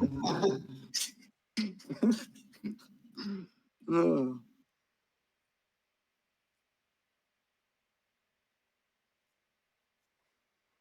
That's the end of our turn. Okay, after you, it is Grady's turn. I'm gonna attack the shroud 2 times. Okay. Oh, hit. Oh, a crit. You're going to for sure kill him. So how do you want to do it? I'm gonna hit him with my mace. And then I'm just gonna have my Goblet of Beer just pour radiant damage down over his head. Like what's his name? The Targaryen in the first season of Game of Thrones. Nice, very badass. All right, so the aberration shrieks. There we go. I found a gif of it. The aberration shrieks as it falls to the ground, soaked in radiant beer energy.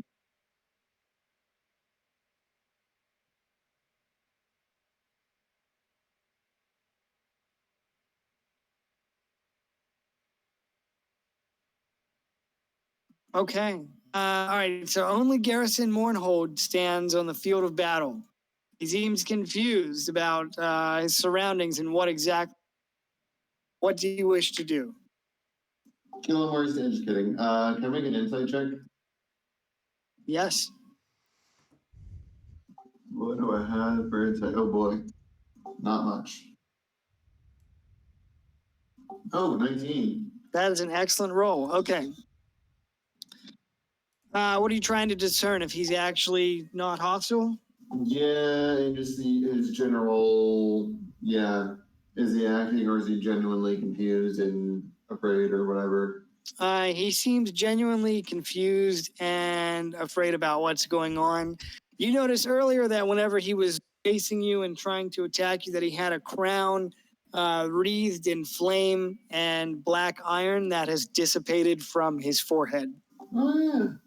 I remember that spell. I mean, I would never use that on an innocent person.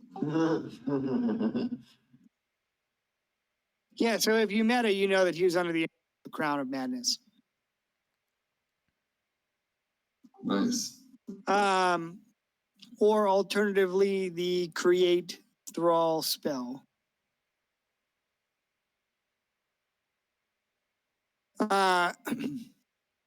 So yeah, he seems genuinely confused. He looks at all of you in the bloodbath that's ensuing, and he drops his weapon to the ground. He looks down at his left hand and sees that he still carries the Book of Vile Darkness, and he curses the day and the gods, as if he can't believe that the book is still within his possession. Oh, we know who to give it to. Give it to us. Oh no. Here you go, princess.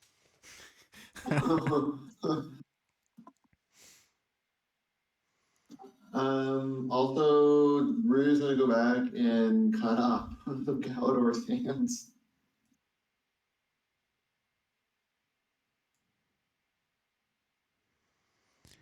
So he still has in his possession the Book of Vile Darkness.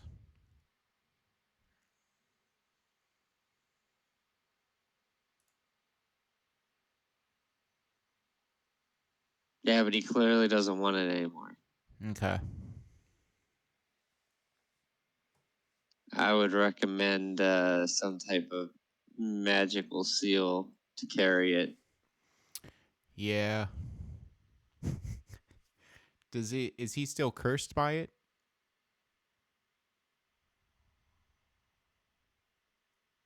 I don't know. DM probably muted himself again. Ah, fuck, I did mute myself.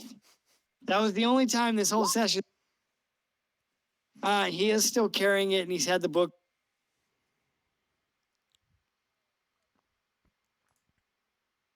If you remember, the reason that he visited Galador's services was to remove the cursed item from his possession. Oh, Right. good thing we have an expert on that. Yep. Good thing we have Galadan part of the group so he can destroy even more of Craig's fleshed out world.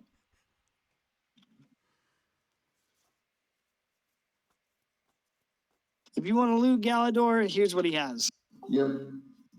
Yeah. Let's go ahead and...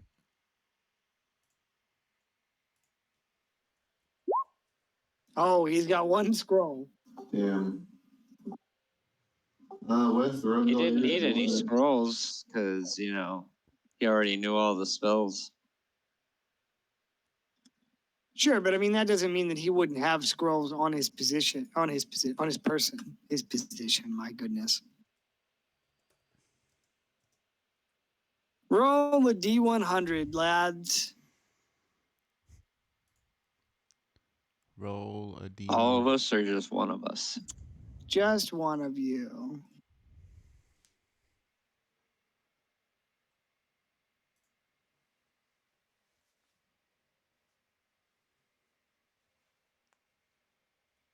$85.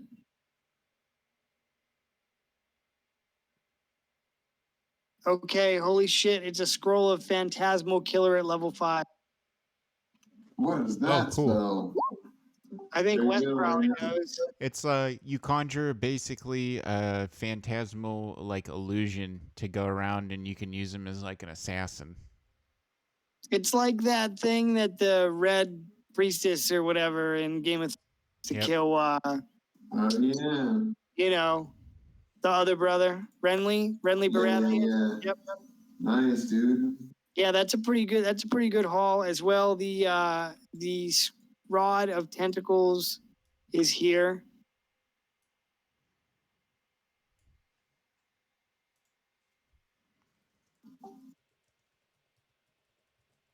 I guess I'll get Rod of Tentacles unless the wizard wants it. I won't do anything with it. It is very rare. If you remember from the Dreadmont campaign, it was covered within the Pyramid Vault during the heist. And here's what it does. Now it's been upgraded and evolved over time.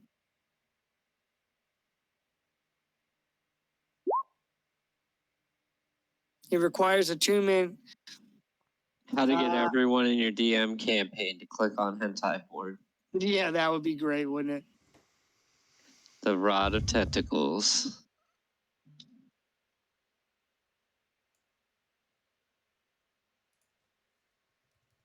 Oh, I guess you guys probably want experience, huh? Yep. Oh, it's going to be a lot. It's going to be 4,000. Holy shit.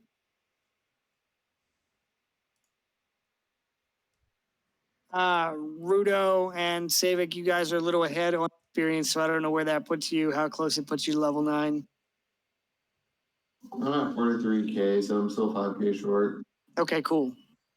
I think that's an appropriate amount of experience given the encounter. Honestly, it could be more, but I'm Cool. trying to keep you guys from leveling too fast. Craig, Yeah. do you think we could give Savik Galador's dagger? That was the vampiric dagger, right? Yeah, the one where you can sacrifice your own blood to get a spell slot back. Yeah. Do you still have the? Do you still have? Let me look. Yeah. If you still have it, that would save me time having to go back through the check. But you could, yeah, Since he likes like cursed weapons and stuff. sure. I mean, if he wants it. I don't know if he wants it.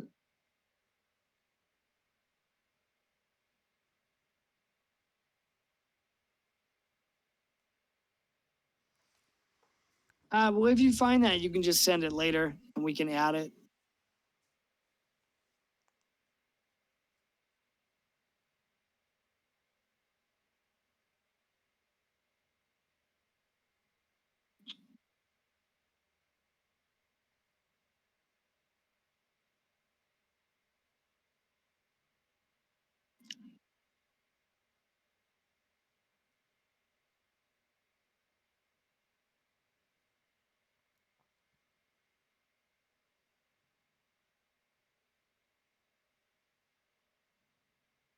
Well, holy shit! What did you guys think of the encounter? I know it was a long, climactic.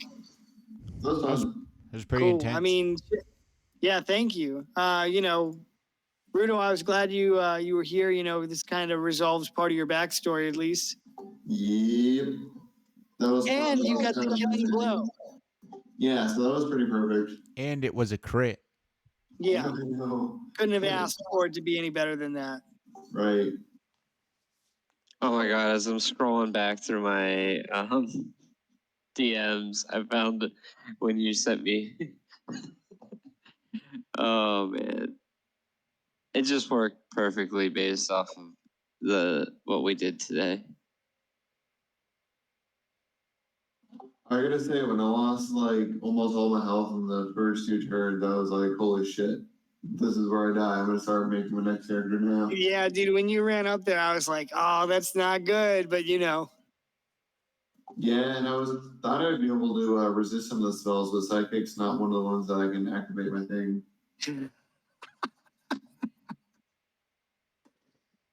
Wow, that's pretty great, Kyle. No, that's what you sent me when we were Yeah. talking about the great old one like 2 years you're ago. right. You're right. Oh shit, that's awesome. All right, so Mr. Brown, the battle mage, falls in battle, and you manage to rescue Charlotte of House Mournhold, and at least somewhat free her father from the influence of great evil.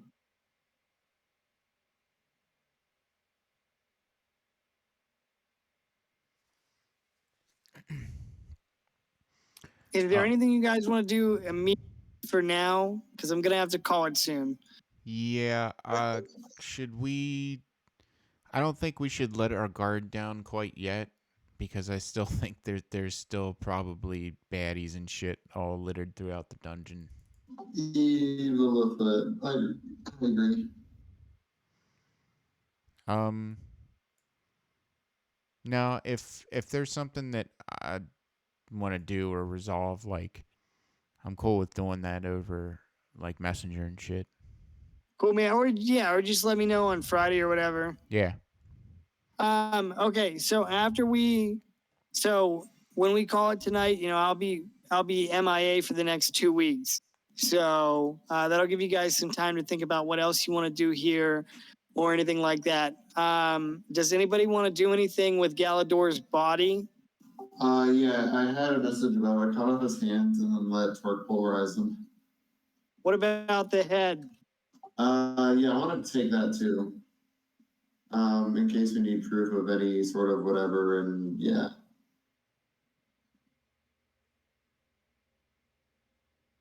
Gradius, is there anything you want to do? Nope, just find this shit. I just found where you were scolding me in the Dreadmont for killing 40 civilians. I just call that a friendly warning, like, hey, who knows how.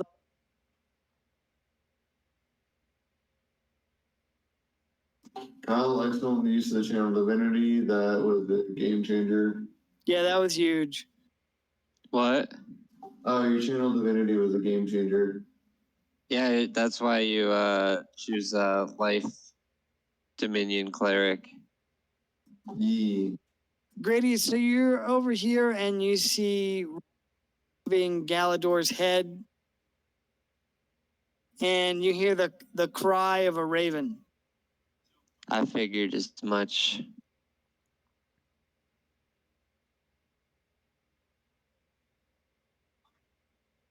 I'm going to kneel down and say, "Milady, we ended the undead scourge."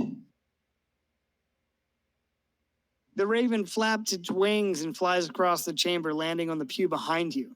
It stares at you curiously, quizzically for a moment, before it moves its beak to speak. The voice that echoes forth is not that of it's not the raspy voice of a crow speaking the common tongue, but a light, almost melodical voice of your goddess. The raven says that your task is yet incomplete. You have done well, but there is one other task that you must do for me.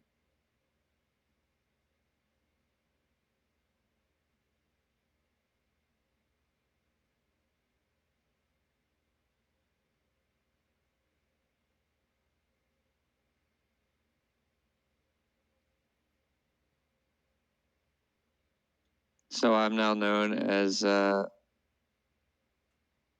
one of her champions. No, she said that you've done well, but your task is incomplete. There's one thing that you have yet to do for her.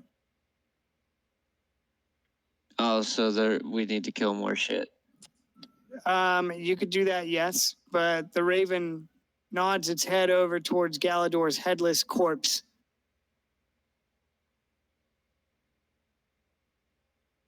Is there a ritual or something you need to do with it? I don't remember, honestly. I thought it was just purge the undead from the cave.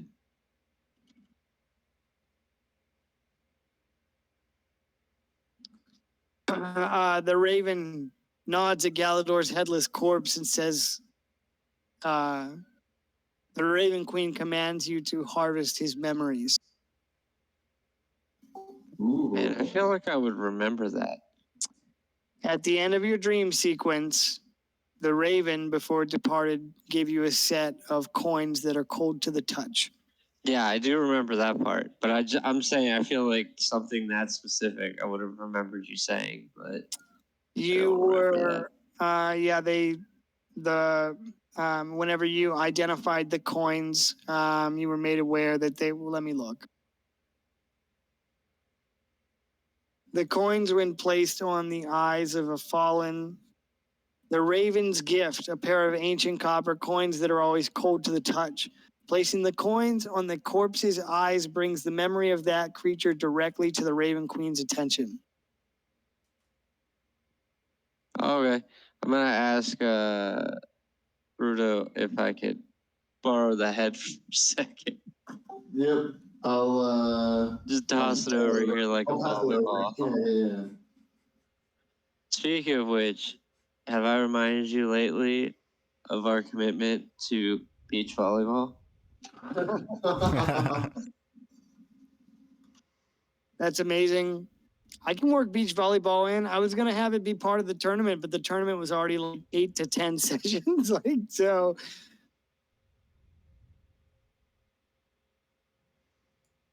Anyway, I'll give the head over to Gradius. you're gonna give Gradius some head. Yep. Okay. Whoa. This is getting strange, but I'm surprisingly okay with it. Torque, by the way, not me. So it's gonna Oh, be my a bad, little yeah. hella cold and yeah. Like a mouthful of braces. Yikes. Okay, so you toss the head over to Gradius. Gradius, what do you do? I'm gonna set the head on the ground and put both of the one coin on each eye socket Okay. and kind of see what happens.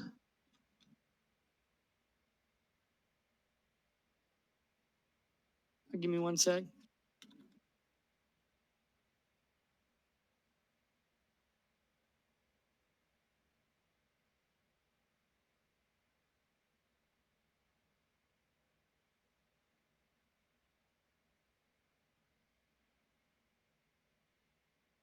Okay, so you place the coins on Galador's eyes, and as soon as you set the second piece on his other eye, a brilliant blue light radiates from the coins.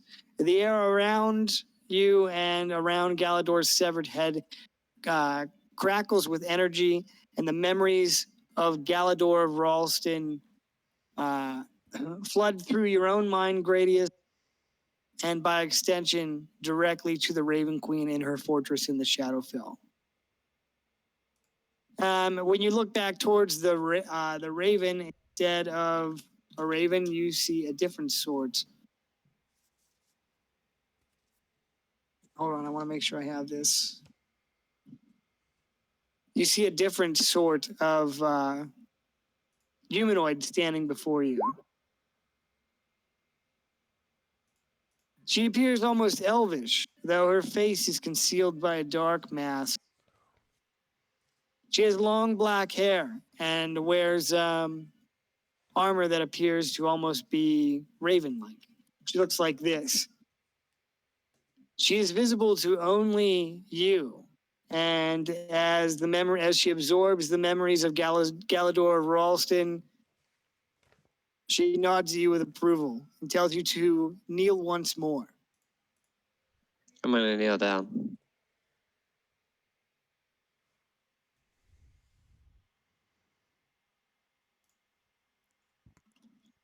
Now I got a question. Can Rudu and Savik see this, or they just see me like standing and kneeling, like like a fucking weirdo, and having no concept of what's going on around me? So they would have seen the blue light emitting from the coins, but can't see anything else. To them, it just looks like you're kneeling before an empty pew. So the Raven Queen floats above you, her presence radiating both strength and power. The room is silent as she drifts closer to you, clad in a suit of black armor with raven wings.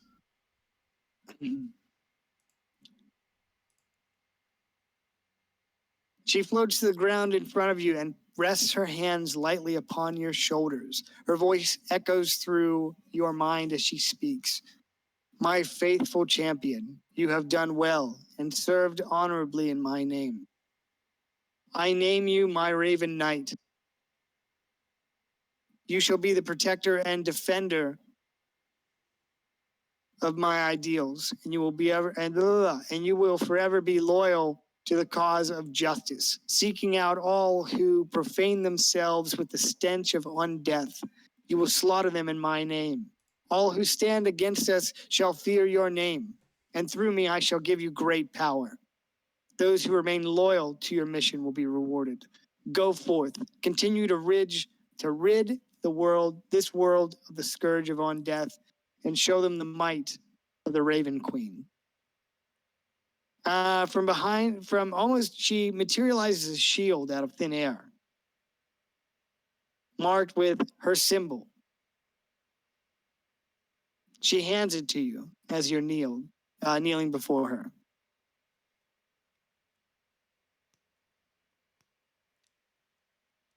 I guess I grab slowly reach up for the shield.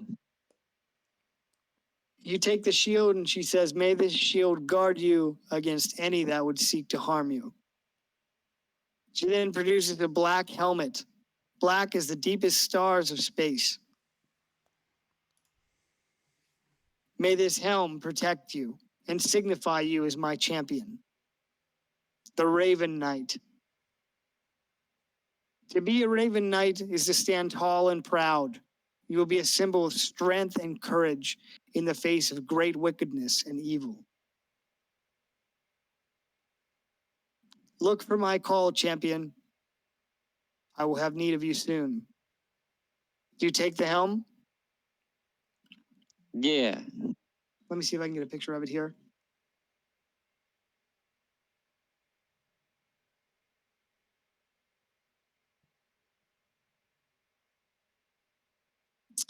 Okay, so there's a couple options here. I kind of like the thought that it looks like a half plague doctor's mask, but we can think about it. So just think about how you want it to look. Kind of like the plague doctor. Yeah, it's pretty beast, I think. Also, so whenever she disappears, you hear her voice echo in your mind. I just need to find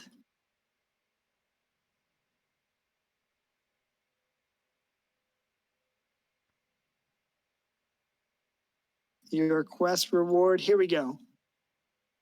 A voice echoes in your mind as the Raven Queen dissipates from your view.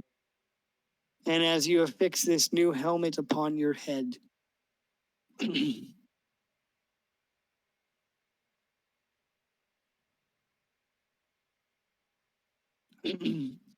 says, I will reward you with a boon of my as a sign of my champion. So basically, you're going to unlock the path to the grave option for Channel Divinity. This is typically available to clerics of the grave domain at 2nd level, but it's being rewarded to you because the Raven Queen is a goddess of both life and death. So it runs through your Channel Divinity feature. You can activate it. You know, you have a limited number of usages between rests.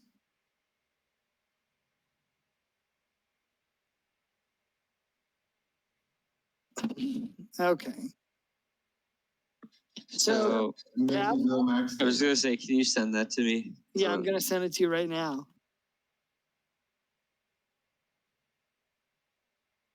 As an action, you can choose one creature you can see within 30 feet, cursing it until the end of your next turn. Next time you or an ally of yours hits the cursed creature with an attack, excuse me, the creature has vulnerability to all of that attack's damage, and then the curse ends.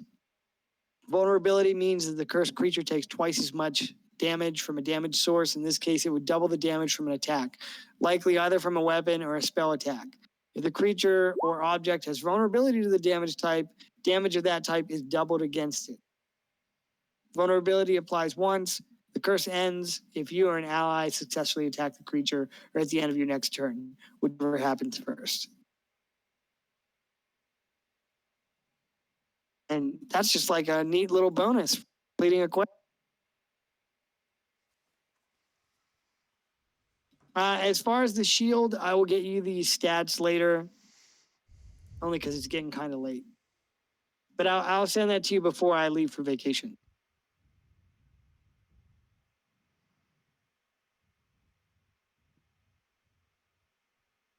Bird, big bird. Are you guys okay if we call it right here? Yeah, no, Yep. this is perfect for me. Yeah. Cool.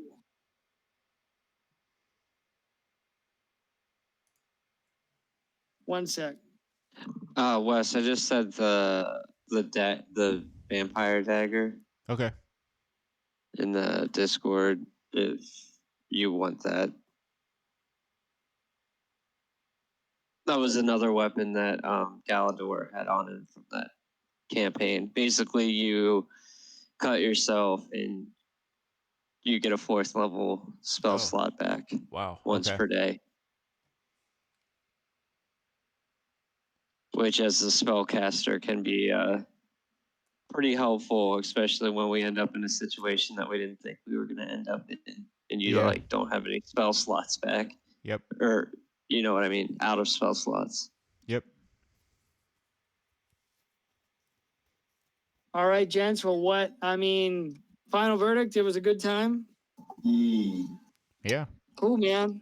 Had a chance to knock out a little bit of backstory information for 2 characters and a challenging encounter, and yeah, Oh, yeah.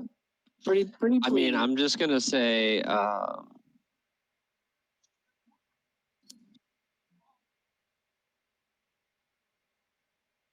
Savik lost or missed out on a great opportunity. Who lost a great opportunity? Savik. For what? He could have been like, I'm from the future. I know yours ends here. He could have. Yeah. That would have been a mind fuck and a half. What? Then deheaded by Rudo.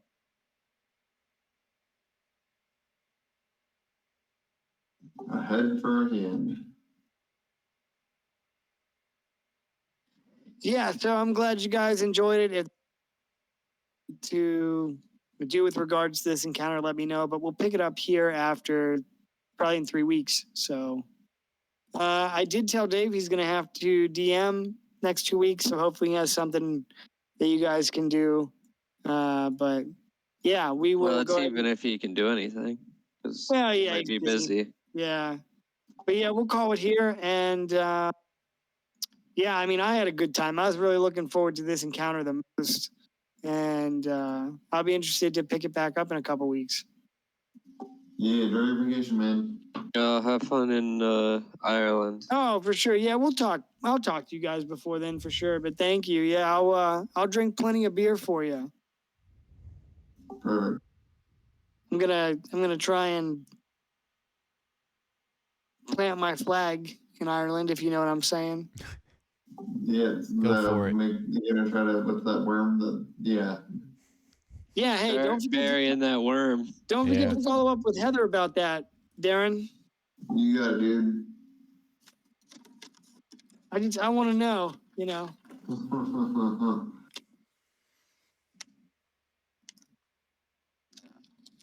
All right, Anyway. guys.